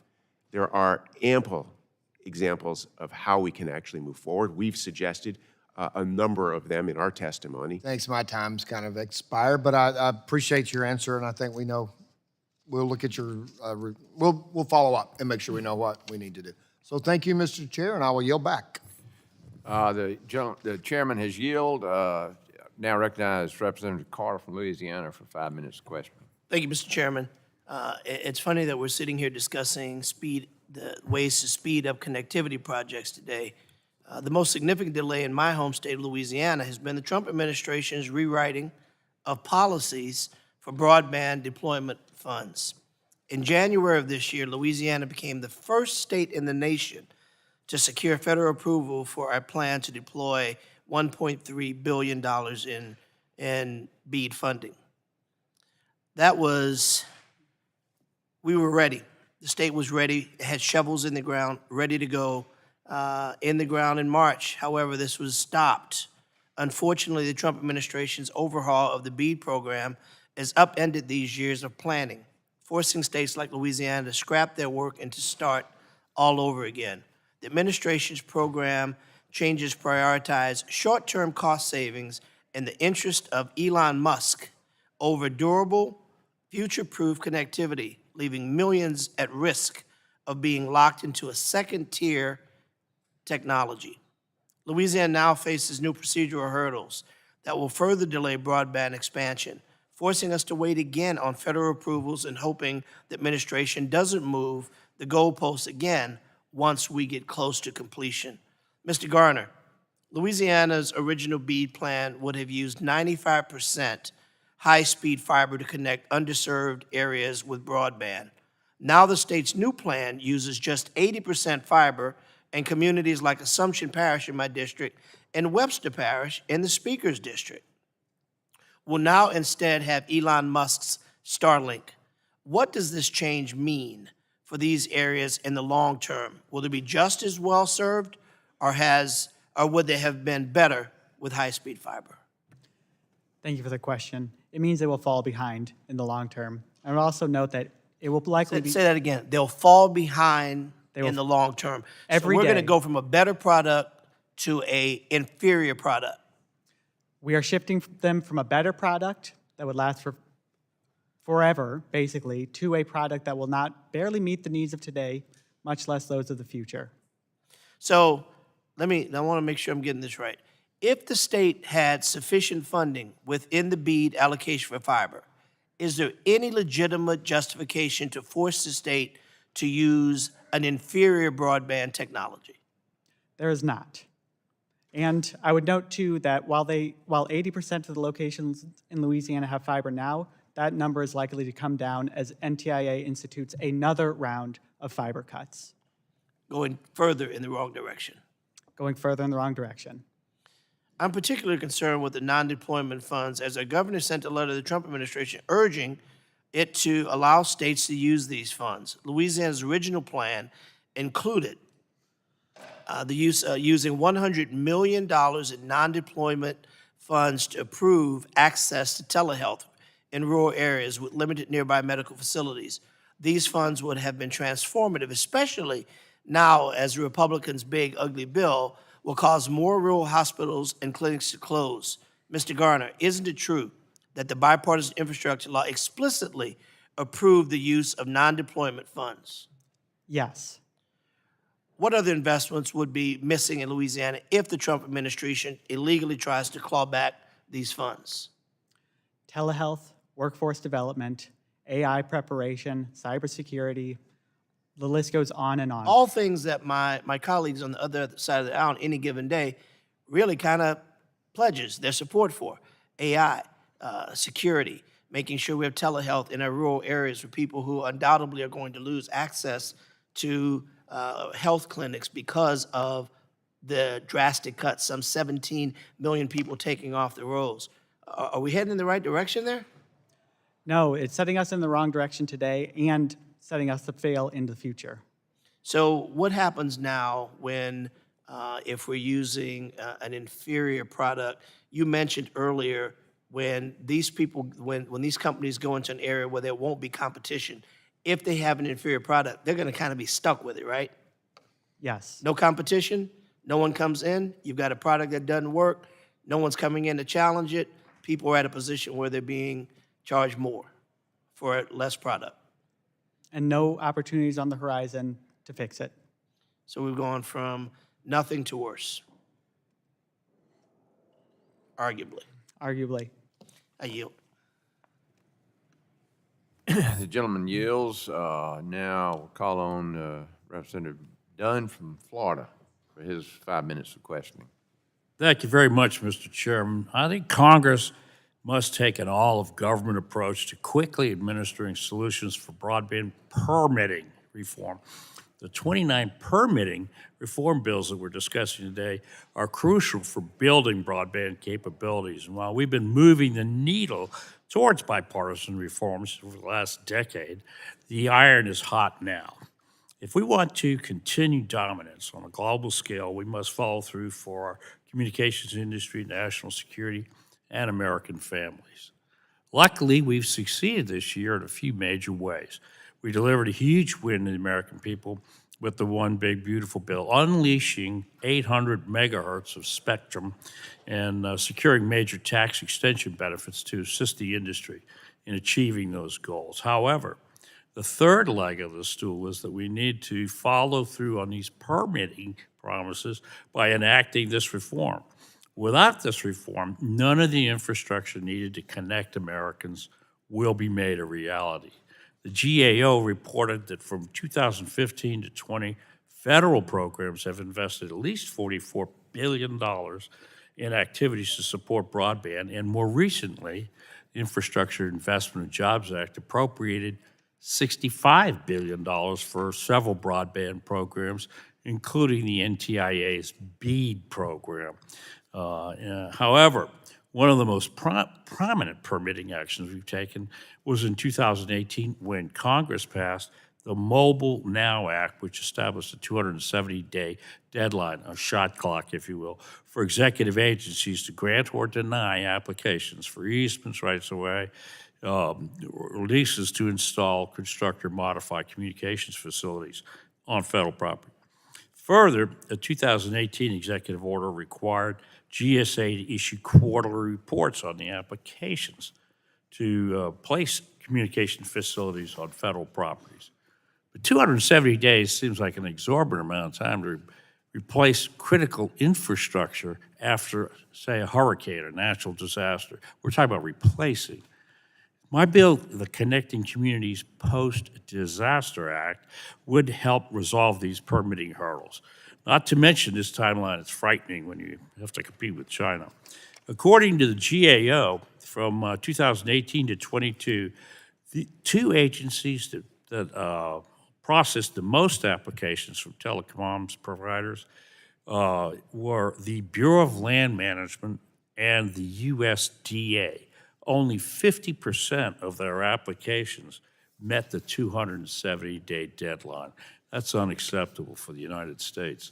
And I'm confident that we have solutions in these bills today, Mr. Chairman, to address a lot of these pitfalls. Mr. Hawley, several times throughout your testimony, you mentioned how the FCC succeeded in enacting rulemaking for shot clocks for permitting at the state and local level.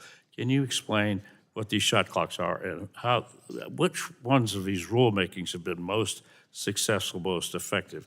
And if you want to comment on our legislative package today, I'd love to hear it. Sure. Well, first I would say thank you very much for the legislation that you proposed. I think we should always want to move as quickly as we can after a disaster to get infrastructure replaced. And interestingly enough, when we're talking about replacing infrastructure that's been destroyed by a disaster, that infrastructure had already gone through a process previously, and that's why it was deployed. So I think it's a perfect example of our principles around predictability and proportionality.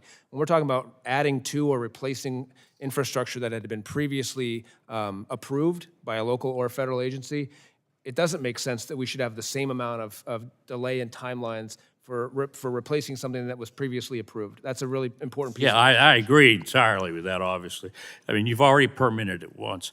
Your association's active in the telecom apprenticeship program.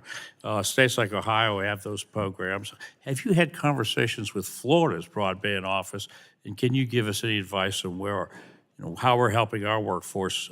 What's it look like in my state colleges and universities? We've absolutely had discussions with your state broadband office and some of the higher education institutions in your state. The state's definitely leaning in very hard on ways that we can effectively train the workforce that's necessary to deploy the networks of not just today, but the networks of tomorrow. And I do think it's really important that we not just look at this as a permitting issue, but also as an opportunity to provide the funding for the programs that really will train the workforce we all need to get the job done. Thank you so much. You know, we welcome you to the 2nd District of Florida, where we have colleges that'll train these people. Absolutely. Mr. Chairman, I yield back. The gentleman yields, and now I call on Representative Menendez from New Jersey for his line of questions. 5 minutes. Thank you, Chairman. I'd like to start off with addressing an issue that is critical to the telecommunications and media landscape of the United States and the oversight duties of this committee. The attack on the freedom of the press from the Trump administration, specifically FCC Chairman Brendan Carr, is unconstitutional and completely unacceptable. We started this with the chair of the subcommittee saying that we didn't want to weigh down this, but our colleagues across the aisle have, and they've introduced into the record letters written by members of the legislature to media outlets asking a series of oversight questions. To compare that to the FCC chairman using his power to force broadcasters into the action that the president wants by threatening to block their multi-billion-dollar media mergers is not even comparable. And that should be obvious to everyone in this room, especially because we have an oversight function over the FCC, the main federal entity that regulates telecom. So if we're going to sit here and try to call balls and strikes, the Republicans on the other side of the aisle have to do it because they know if this was the Biden administration taking this action, if it was a Democratic FCC chair, they would be up in arms like we are because it's completely unacceptable. And I hope that they will speak out against it, because to say that what those legislators did is the same as what the president and the FCC chair did is completely unhinged. Turning to the topic of today's hearing, we should all be able to agree that we need to expand access to high-speed, affordable broadband across the country in order for Americans to fully participate in the digital economy. This is an issue that affects both blue and red states and rural and urban communities alike. But while we've heard from both sides of the aisle today about the need to roll out broadband connectivity in a timely manner, the Trump administration and my Republican colleagues have taken numerous actions that hinder connectivity and drive up broadband costs for American families. Mr. Garner, just yes or no, do Republicans' refusal to extend the Affordable Connectivity Program make broadband more expensive and less accessible for American families? Yes. Thank you. Mr. Garner, will the Trump administration's slashing of the federal workforce slow the rollout of broadband across the country? Yes. Thank you. So, Mr. Gardner, just again, yes or no, will Republican lapse in the Affordable Connectivity Program, combined with the Trump administration's slashing of the federal workforce, reduce access to high-speed, affordable broadband? Yes. And we agree that we've talked about artificial intelligence a significant amount today. It's in a lot of your testimony. We also talk about it here on ENC. Ms. Paz, will more energy be needed to meet the increased demand for artificial intelligence? Yes, absolutely. And just yes or no, do you believe that to meet that energy demand, we should have an all-the-above strategy so we put as much energy as possible onto our grid? Yes. And now we've heard that from witnesses across multiple different hearings, that we need an all-the-above strategy when it comes to energy, because that is what AI demands. The data centers, we're already seeing it, could be up to a 12% of energy demand in the next several years, could be AI data centers alone. And now all of our residents are dealing with the cost of energy prices no matter what state we're in. Yet this administration is not taking an all-the-above strategy. They're picking winners and losers, and they're cutting off access to offshore wind because when I say they, the Trump administration doesn't believe in it. We've had people from the Department of Energy who've come in here and not want to acknowledge the benefit of renewable energy, despite the fact that in places like Texas, we've seen that 30% of their energy production comes from wind and solar. And that's why Texas residents are seeing lower costs in their energy prices. So, going back to today's hearing, which is as difficult as it is to do with everything going on, Republicans are claiming to be hyper-focused on expediting access to reliable connectivity, while at the same time taking concrete steps that significantly decrease the number of people that have access to broadband by refusing to take an all-the-above energy approach, slashing federal workforce, and cutting funding for affordable broadband. Mr. Gardner, is promoting digital literacy initiatives such as cybersecurity trainings for seniors vital for expanding access to broadband connectivity? Absolutely. Because we want more people to have it, but we've also seen a huge rise in spam and scams that specifically target veterans and seniors. Is that correct? Yes, it does. Yes, it is. And these digital literacy initiatives help those people be prepared for the future that we all are going to be a part of. Is that correct? That was the point of the bill. And Mr. Gardner, will the Trump administration's decision to cancel over $2 billion from the Digital Equity Act decrease access to the internet? It will. So what are we doing here today? Do we need permitting reform to make broadband more accessible? We can work on that in a bipartisan way, but we have to do it in a holistic way, and we have to have our colleagues across the aisle call out the administration when they are setting us back. Democrats will continue to do it. We'll hold the administration accountable, especially if our colleagues will not. Thank you, and I yield back. The gentleman yields, and now I will call on Mr. Fulcher from Idaho for his 5 minutes of questioning. Thank you, Mr. Chairman. And to the panelists, thank you for your feedback today. And Mr. Howley, Mr. Spalter, both of you referenced the 270-day shot clock and some of the examples of how agencies have failed to meet that time window. And my information confirms what you have been saying. In fact, I'm going to give you a couple more examples. In my home state of Idaho, Cambridge Telephone Company tells me that they have projects that still take somewhere between 2 and 4 years to get through permitting, and there was a particular tower process or a tower build request for Brundage Ski Mountain.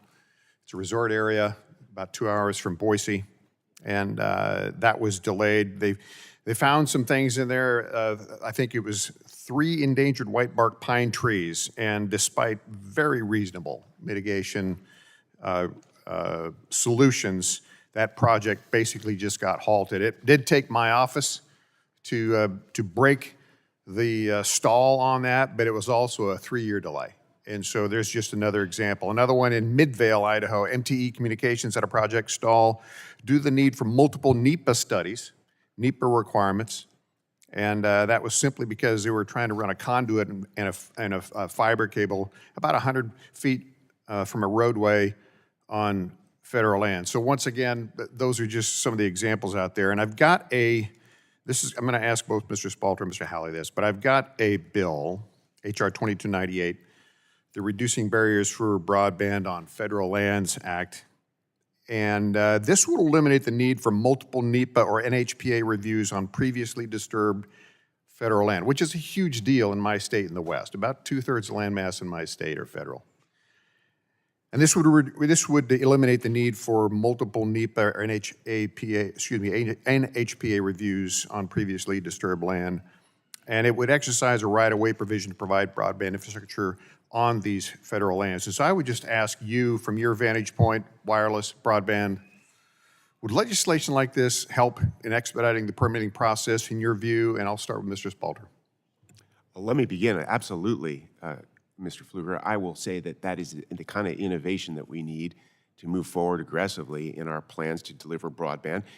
We know conclusively that the great majority of permitting delays are on areas where there already have been previously analyzed and approved rights of way. And that includes on federal lands.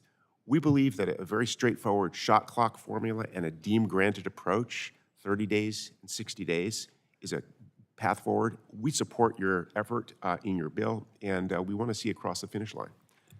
Mr. Thank Howley. you for the question. I agree. We also support your legislation. We think it's important that there's a process where, again, we're not starting from scratch, right? Projects have already been approved previously. We shouldn't treat another project after that as if we're starting from scratch, which is what your bill recognizes. The thing I'll tell you is I get a lot of calls from tower company CEOs. And when we're talking about access to federal lands, the most challenges they have are out in the West, whether it's Idaho, Utah, Arizona, New Mexico. Those are some of the hardest areas to build. And unfortunately, it's some of the areas where we have the least coverage and where it takes the longest to get something permitted on federal land. So I appreciate you looking into the issue. That's where the bulk of those federal lands are, and we live that in my state every day, so thank you for that.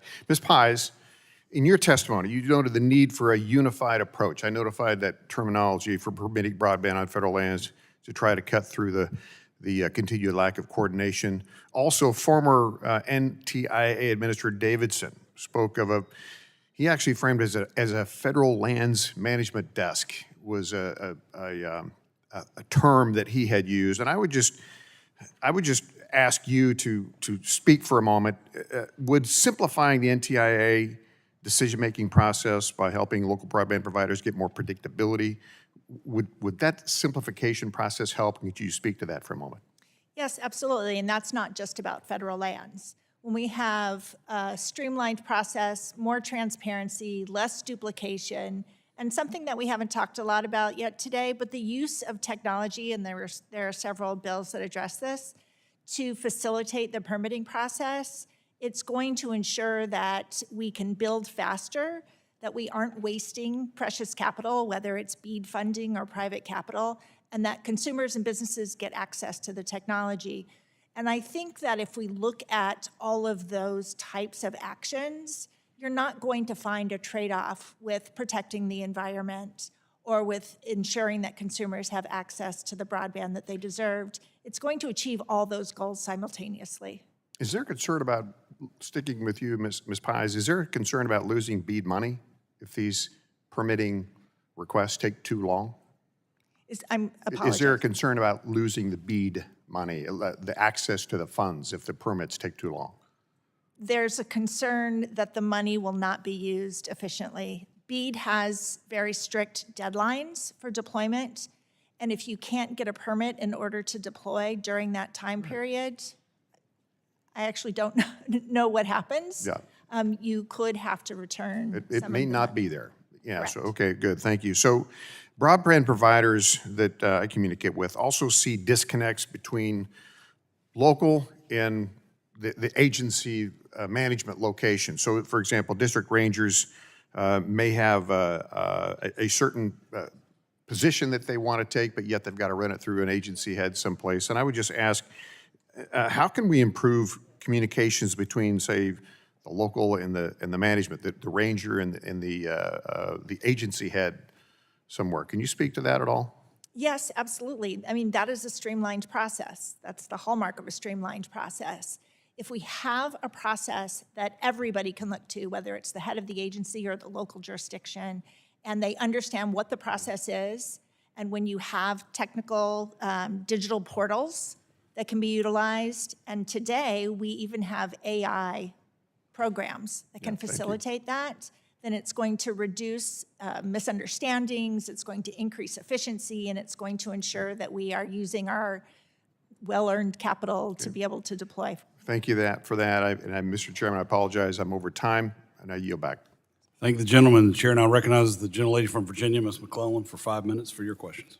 Thank you, Mr. Chair. As we all agree, the BEAD program was the largest investment, federal investment in our nation's broadband infrastructure in American history. And throughout the year, including in today's hearing, the majority has bemoaned the timeline for implementation of the BEAD program to now, falsely blaming permitting as one of the reasons for delays so far. But I think you would all agree, hopefully, that you can't seek permits until you determine where you're going to build the infrastructure and who's going to build it. And the way to ensure that you're not going to use federal money in a way that is wasteful is to first identify who the unserved populations are, what's already in the pipeline, and create a map. You all agree with that, right? Well, if I understood you correctly, Congresswoman, I would say that there are providers that have already undertaken efforts to get permits, even if they're applying for BEAD. That's not my question. Yes or no, you would agree that before you ever get a permit to build a broadband infrastructure, you need to decide where you're going to build? Yes. Yes. Yes. Okay, thank you. Now, I want to ask a couple more table-setting questions. Do you all agree, yes or no, that federally funded broadband networks should be scalable and reliable and able to meet both current and future broadband needs of consumers and businesses? Yes. Yes. Absolutely. Do you all agree there is no one-size-fits-all technology capable of meeting the ever-increasing upload and download needs of consumers in all geographies at the same level at the same cost? Yes. Absolutely, and that's who Encompass represents. Yes. Thank you. Do you agree that the segments of the country that are not currently connected by their very nature are more expensive to connect or more difficult to connect because of geography or other factors? And if they could be connected using a least cost model, they'd already be connected now without federal funding. Yeah, yes. Did you ask if they would already be connected today? Without federal funding, yeah. In some instances, yes. Okay, thank you. And, Yes. all right, thank you for that table setting. With the June restructuring notice, NTIA made clear that it would prioritize lowest cost bids over long-term connectivity in an attempt to root out so-called waste, fraud, and abuse. Mr. Gardner, I particularly appreciate your testimony underscoring that permitting is simply a process, but scalable and reliable connectivity is the actual ultimate goal. We have seen how badly a cheap approach can go. Virginia stands to lose about $82 million in federal funding due to grant award winners who defaulted in the Rural Digital Opportunity Fund and walked away from their commitments because they didn't have the capacity to fill those needs. Mr. Gardner, can you share some of the other lessons the Trump administration should have learned the last time it chose to prioritize lowest cost bids rather than long-term service quality? Yeah, designing a broadband infrastructure grant program around a race to the bottom bidding process is not a way to get high-quality broadband networks to our most vulnerable communities. That's what we learned in RDOF, and that is what they are turning BEAD more towards. And what communities will pay the price and be hit the hardest if these projects are delayed any further or not built at all? They will not get the same sort of broadband that we enjoy, the broadband that is needed to thrive today and in the future. And would you all agree that if broadband is physically available but not affordable, it is not available for our consumers? Absolutely. If you can't afford it, you don't have it. Anybody disagree? Okay. With the Affordable Connectivity Project gone and the Universal Service Fund on an unsustainable trajectory, and now the Trump administration gutting the low-cost service option under BEAD, Mr. Gardner, without a clear strategy to keep service affordable, how do we ensure that no household or small business is left behind even when the broadband infrastructure physically reaches their community? We have severely limited tools now because we have lost the ACP and the affordability requirements in BEAD. So we need to build new ones. May I address that? Yes. One thing I think we should also acknowledge is the best thing we can do is make this the most competitive communications marketplace possible. And one of the benefits of permitting and the importance of this hearing is that if we do get permitting right, you will get more wireless infrastructure deployed. You will have more wireless connectivity. The technology that's driving competition in the home marketplace today and mobile marketplace is wireless connectivity. So we should talk about, subsidy programs, and we should look at USF reform as the bipartisan working group is doing. But we should also focus on policies that make sure the $30 billion annually that the wireless industry invests is put to use as quickly and efficiently as possible. And that's why permitting reform actually does matter for the affordability question, because it creates more competition, and more competition brings prices down. So I think we need to look at it very holistically. And my time has expired, but I do just want to say we need to look at it holistically. And so while permitting reform is part of the problem, I think we've touched on reliability, connectivity, and affordability are also equally important if we're going to leave no community behind. And with that, unfortunately, I have to yield back my time. Thank the gentlelady, and I'll recognize the gentleman from Texas, Mr. Pfluger, for 5 minutes. Thank you, Mr. Chairman. Important topic, one that I hope will be bipartisan, that we can stay focused on. This Congress, I'm leading the Federal Broadband Deployment Tracking Act with Congressman Soto to improve transparency and efficiency in the broadband deployment process. And our legislation, which unanimously passed the House last year, would require the NTIA to submit a comprehensive plan to Congress detailing how they will track permit applications to deploy on federal lands, which are essential for accessing easements and rights of way to build and maintain telecommunications. So a couple of questions here. I'll start with Mr. Spalter. Can you help underscore the need for this legislation and specifically provide maybe some examples of where one of your member companies had crews ready, equipment purchased, and federal funds allocated, but the project was delayed simply because a permit sat on somebody's desk? In North Central Ohio is one example where we've had crews ready, spools deployed, forward deployed, ready to go, but we've been waiting and waiting and waiting for permits, particularly from a railroad line. California, we've seen multiple situations. One recently, 656 locations failed to be able to be served because of delays where our crews and our infrastructure and our capital was on the line waiting for approvals that never came, and so the provider decided they had to go walk. This is outrageous. It needs to be actually fixed, and your bill, particularly in driving forward efficiencies on 499 applications, is one of the many ways forward. It also requires a whole of government approach. We're really grateful that NTIA has undertaken its broadband task force to regularize how we can work across agencies, but it's initiatives and innovations like your legislation that are going to get us there. Thank you very much. Ms. Pies, applying for a permit to deploy broadband on federal land can be lengthy and frustrating. As we just heard, how can we improve the process of getting a permit to deploy on federal lands? Thank you for the question. I absolutely do believe that your bill would be an improvement. As I mentioned recently, the utilization of technology, whether it's online tools, a digital portal, the use of AI-driven software, can make that process much more efficient and much more effective. And some of the proposals that you have in your legislation would absolutely solve that piece of the puzzle. Thank you very much. And Mr. Halley, do you have anything to add on the wireless side?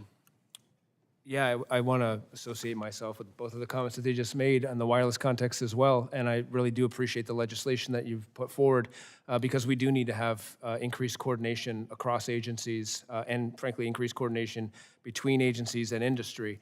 So whether it's legislation like yours, which would require that coordination, or the development of portals to improve the technology that the agencies use, it's all very important. I was talking to one of our members earlier this week, and they were telling me about a project on Bureau of Reclamation land in California, where the state historic preservation officer about 2.5 years ago approved their plan to move forward. 2.5 years later, they're still waiting for approval from the Bureau of Reclamation. That's not acceptable. No, it's no wonder the frustration is so high when you have to compete against the government, not at the speed of commerce. The Trump administration and NTIA's recent benefits and bargain round has streamlined the BEAD program and has removed unnecessary regulations which have lowered the cost of BEAD by tens of billions of dollars. Ms. Pies, could enacting the bills before us today further create savings for BEAD? Yes, I think to the extent that the permitting process is streamlined, that we remove inefficiencies, that we create greater transparency and ensure that agencies are working from the same database of information, the broadband provider can cut costs and save money. One thing that I think is a little bit difficult to assess is when a broadband provider is seeking to be a subgrantee, they have to submit their costs in advance. So to the extent that they understand where those efficiencies can be gained, it can improve the process overall. Thank you very much. Mr. Chairman, it just occurred to me, we've had a little bit of a talk of freedom of speech, and I just had a opportunity to meet with some veterans who, on both sides of the aisle, are calling for unity after this the tragedy. And so instead of being in here talking about just continuing to add to the nonsense, they're actually doing something about it. It'd be nice if everyone would do that.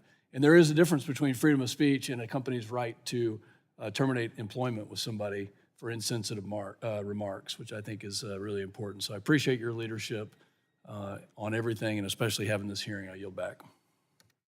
I thank the gentleman, and I apologize to our witnesses. There are 2 roll call votes on the House floor. Time has expired, so we're going to need to rush down. So the committee will stand in recess until 10 minutes after the last roll call vote is called.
The committee will reconvene, and I will call on Representative Carter from the great state of Georgia for his 5 minutes of questioning.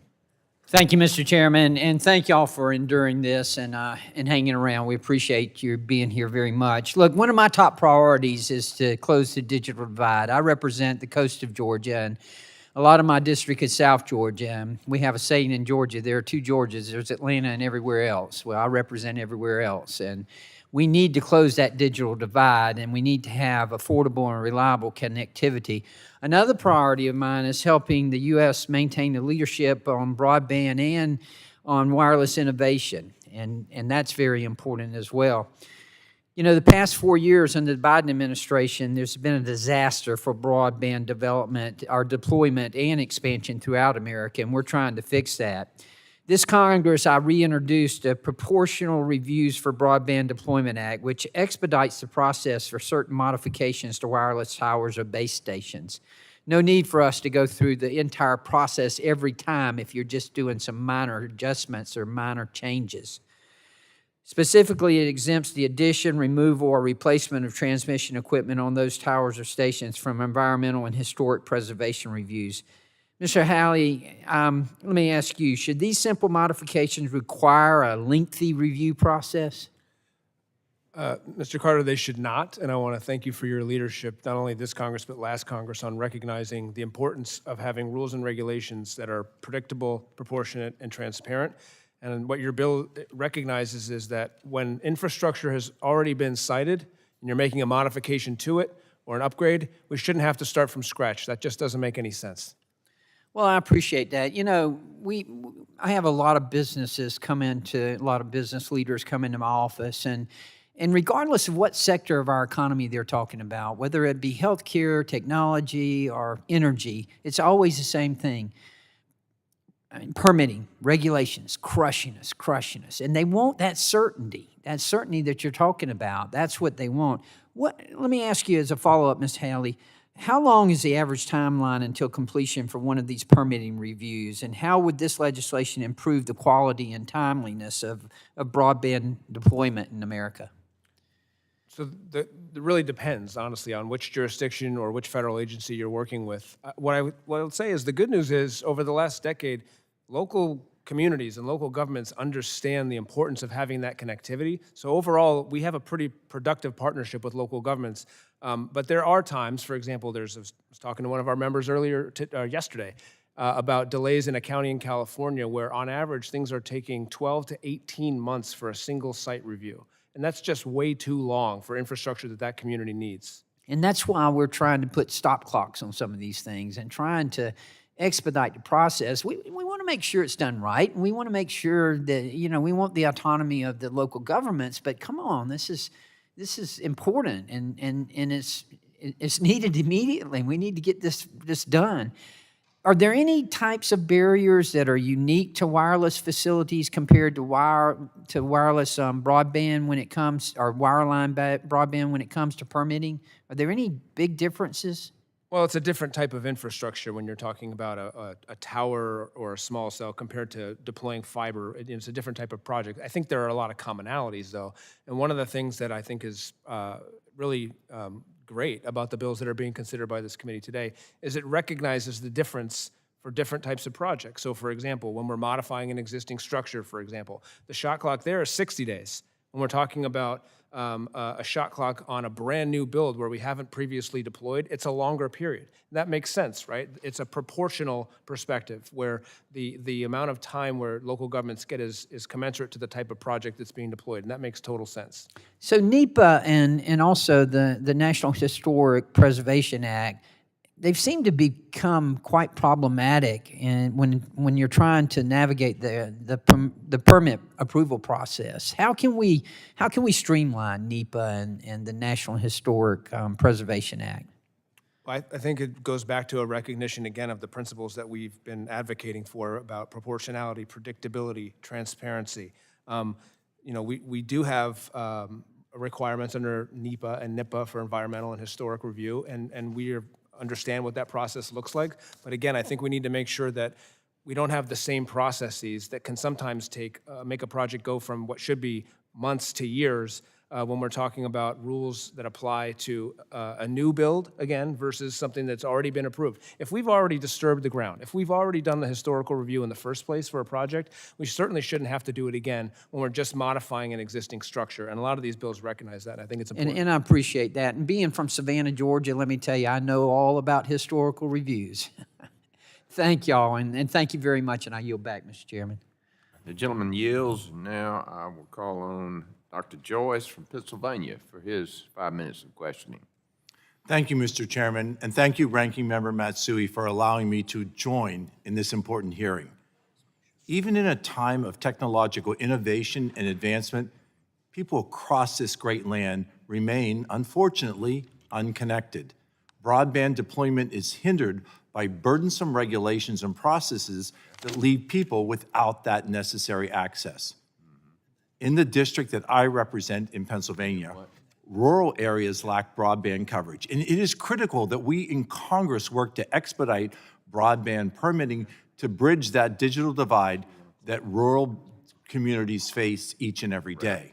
Last week, I introduced H.R. 5273, the Broadband Competition and Efficient Deployment Act. This legislation would remove the requirement to prepare an environmental or historic preservation review in order to add or upgrade wireline facilities. These unnecessary review requirements are just one of the examples of barriers that can delay or even prevent broadband deployment. Mr. Spalter, in your testimony, you referenced several instances of environmental and historical reviews delaying broadband deployment projects, sometimes unfortunately by years. Would you please speak to the impact that removing this requirement would have on the deployment efforts, particularly in rural areas like the one that I serve, which are so underachieving when it comes to connectivity? Thank you, Congressman Joyce, not only for your leadership in this bill, but also for your leaning in with innovation and force on making sure that we can address railroad rights of ways in reasonable, thoughtful ways. Look, we absolutely believe in a couple of principles that are embedded in your bill. One is that we have to be able to have improved processes, including deduplication. Second is we have to have what we've talked about earlier, which is certainty. We have to have clear timelines that are acceptable to consumers, to your constituents, to be able to deliver that broadband without undue intractable delay. And third, we have to have national baseline standards that when there are rare instances of impasses between state and local authorities and those seeking permits, there can be essentially a last-ditch recourse that we can refer to at a national level.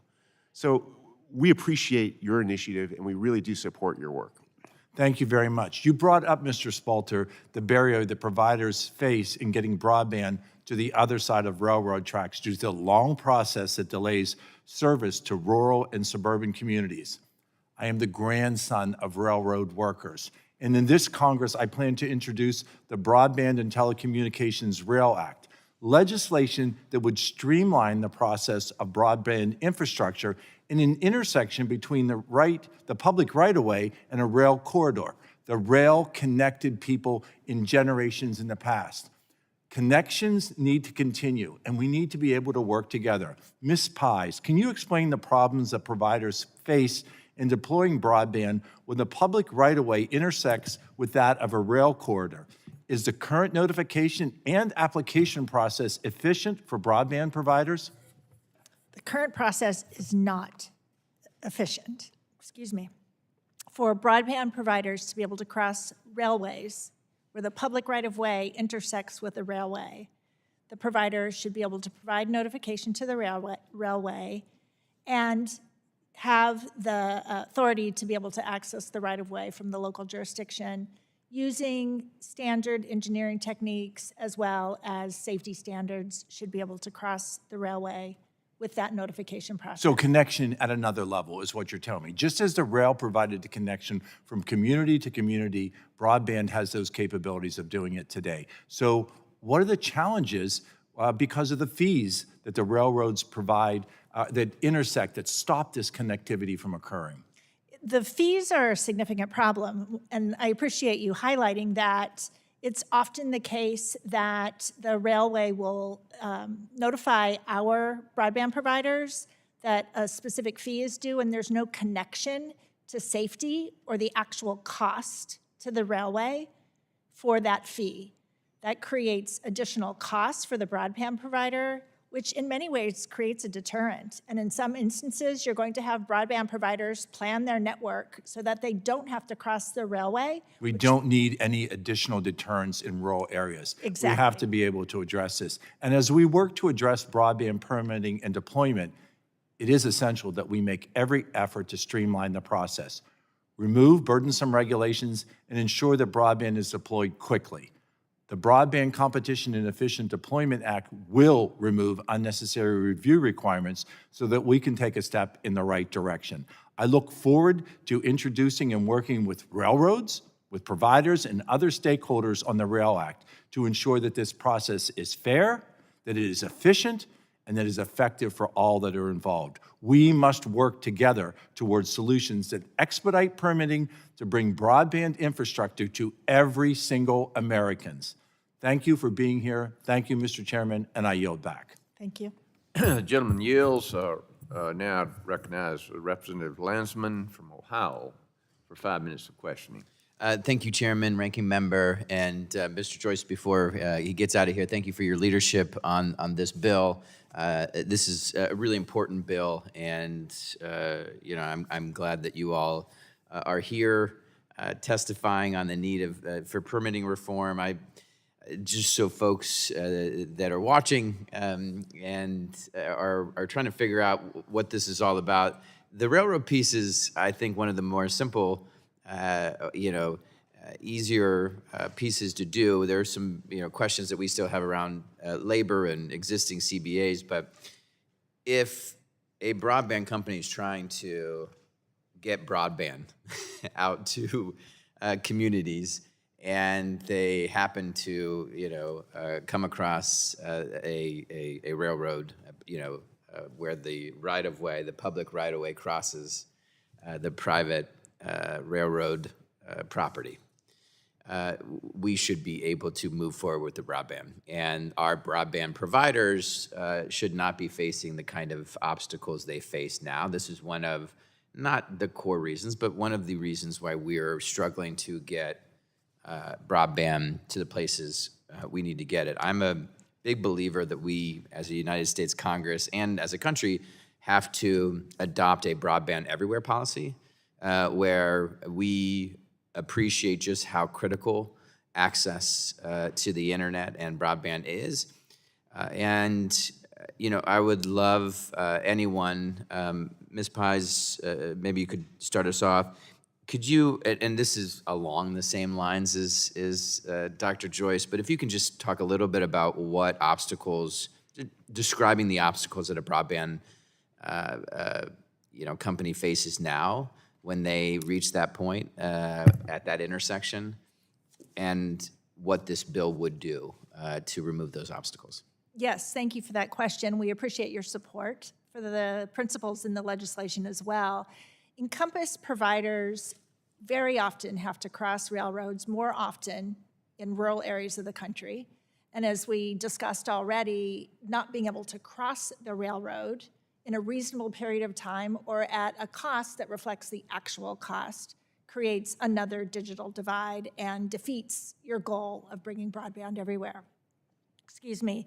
These problems exist in railways around the country, not just in a single location.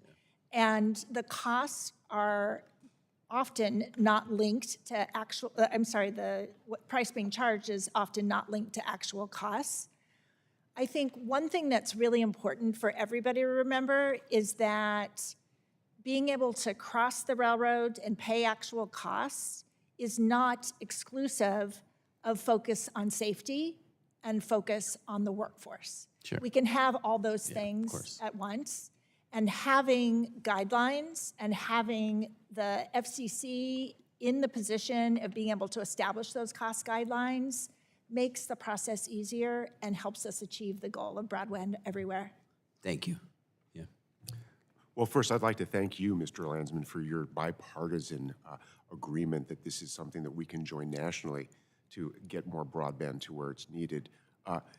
By streamlining permitting with respect to our railroad rights-of-ways, we will be able to accomplish that. And your bill actually provides a pathway for us to do so. Oftentimes, it's not just that we're getting prices for fees that are unmoored to reality or linked to safety, but we're also getting situations where there's indifference, and indifference that causes delays, sometimes in months. They don't care. It's They not. don't care. It's not top of mind for them. Or it's a profit center. Yeah. So thank you for your initiative, and we are going to do whatever we can to support your work. Thank you. Anyone else? All right. I just, you know, I appreciate the work that Mr. Joyce has put into this, and he really is a leader on permitting reform. Again, our only question is existing CBAs and making sure those are protected, but you know, hopefully this will get done. Thank you. I yield back. The gentleman yields now. I call on Representative Fedorchak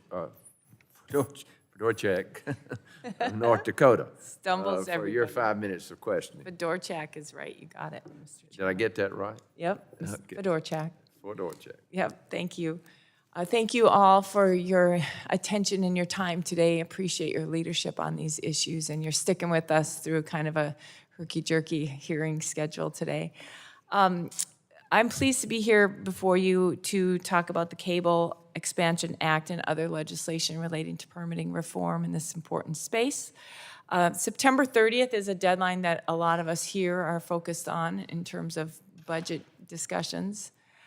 It's also another interesting deadline. It is the day the old AOL dial-up internet sound will retire. And I mention that because if you remember, and I see some nodding heads of remembrance, even some of the young folks here, if you don't remember, but what we think about when we think of that dial tone is how slow the internet was. And so I think it's important to use that as a trigger that, you know, we have made leaps and bounds in the technology since those days of that old AOL dial tone for internet connection. AI, we've got 5G, we've got so many advances, but our permitting process is still stuck in the old, like, AOL dial tone kind of mentality. We're so stuck in that, and we have to bring our permitting processes up to the modern age and to meet the demands of the time that we're in right now, where we need to get this infrastructure out quickly. So I'm excited about a lot of the bills that the committee has been talking about today, and pleased that you all were willing to spend time talking about them with us. A few questions. So Congress has considered legislative frameworks to set clear timelines for federal agencies to act on broadband permitting applications for some time now. I'm committed to working toward lasting legislative solutions. While at the same time, I believe the executive branch can do a fair amount of permitting reforms through their executive orders that Congress can ultimately codify. So, Jonathan, would you talk to me a little bit about this? Is there a scenario where you would welcome an executive order to implement the policies reflected before us today across all of federal management agencies, even as Congress works to pass these laws?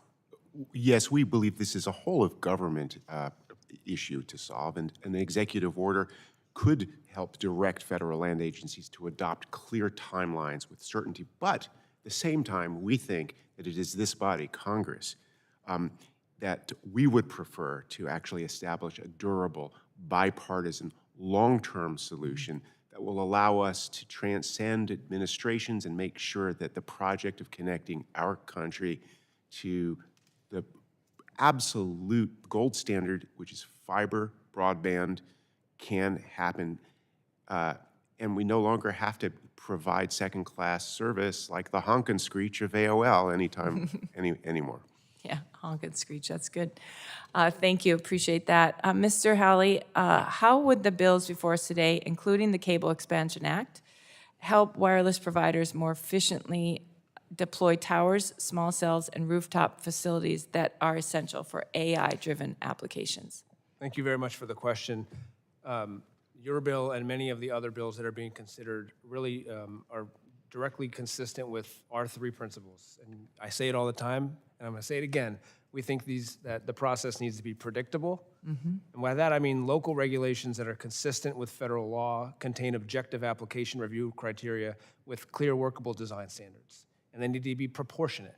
Fees and levels of required review should be commensurate with the nature of the undertaking. Upgrades and modifications of existing structures shouldn't require the same review as a brand new build. And finally, they need to be transparent, right? We need a process where everybody understands where we are in the process and how we can work together to get the project approved. Excellent, thank you. Hopefully, we can get there in a I bipartisan think we way. can. I'm And I love optimistic. talking about permitting, so this is super fun for me, so thank you. Excellent, I do too. Stacy, last question. You've described railroad crossings as a major bottleneck. How would the Cable Expansion Act, along with the Rail Act, address these challenges and accelerate broadband projects? I think those two bills together, working hand in hand, very much like what we are advocating for across the government, can ensure that all providers can cross railroads in an efficient way, in an effective way, guarding for safety, ensuring that liability insurance is in place, and thinking about your legislation and the types of providers who would benefit under yours. We can have a full all-of-the-above approach to delivering broadband. It's not dependent on a single technology. And we look forward to making sure that that happens. And we'd love to continue to talk to you about that. Excellent, very good. Thank you, Mr. Chairman. I yield back.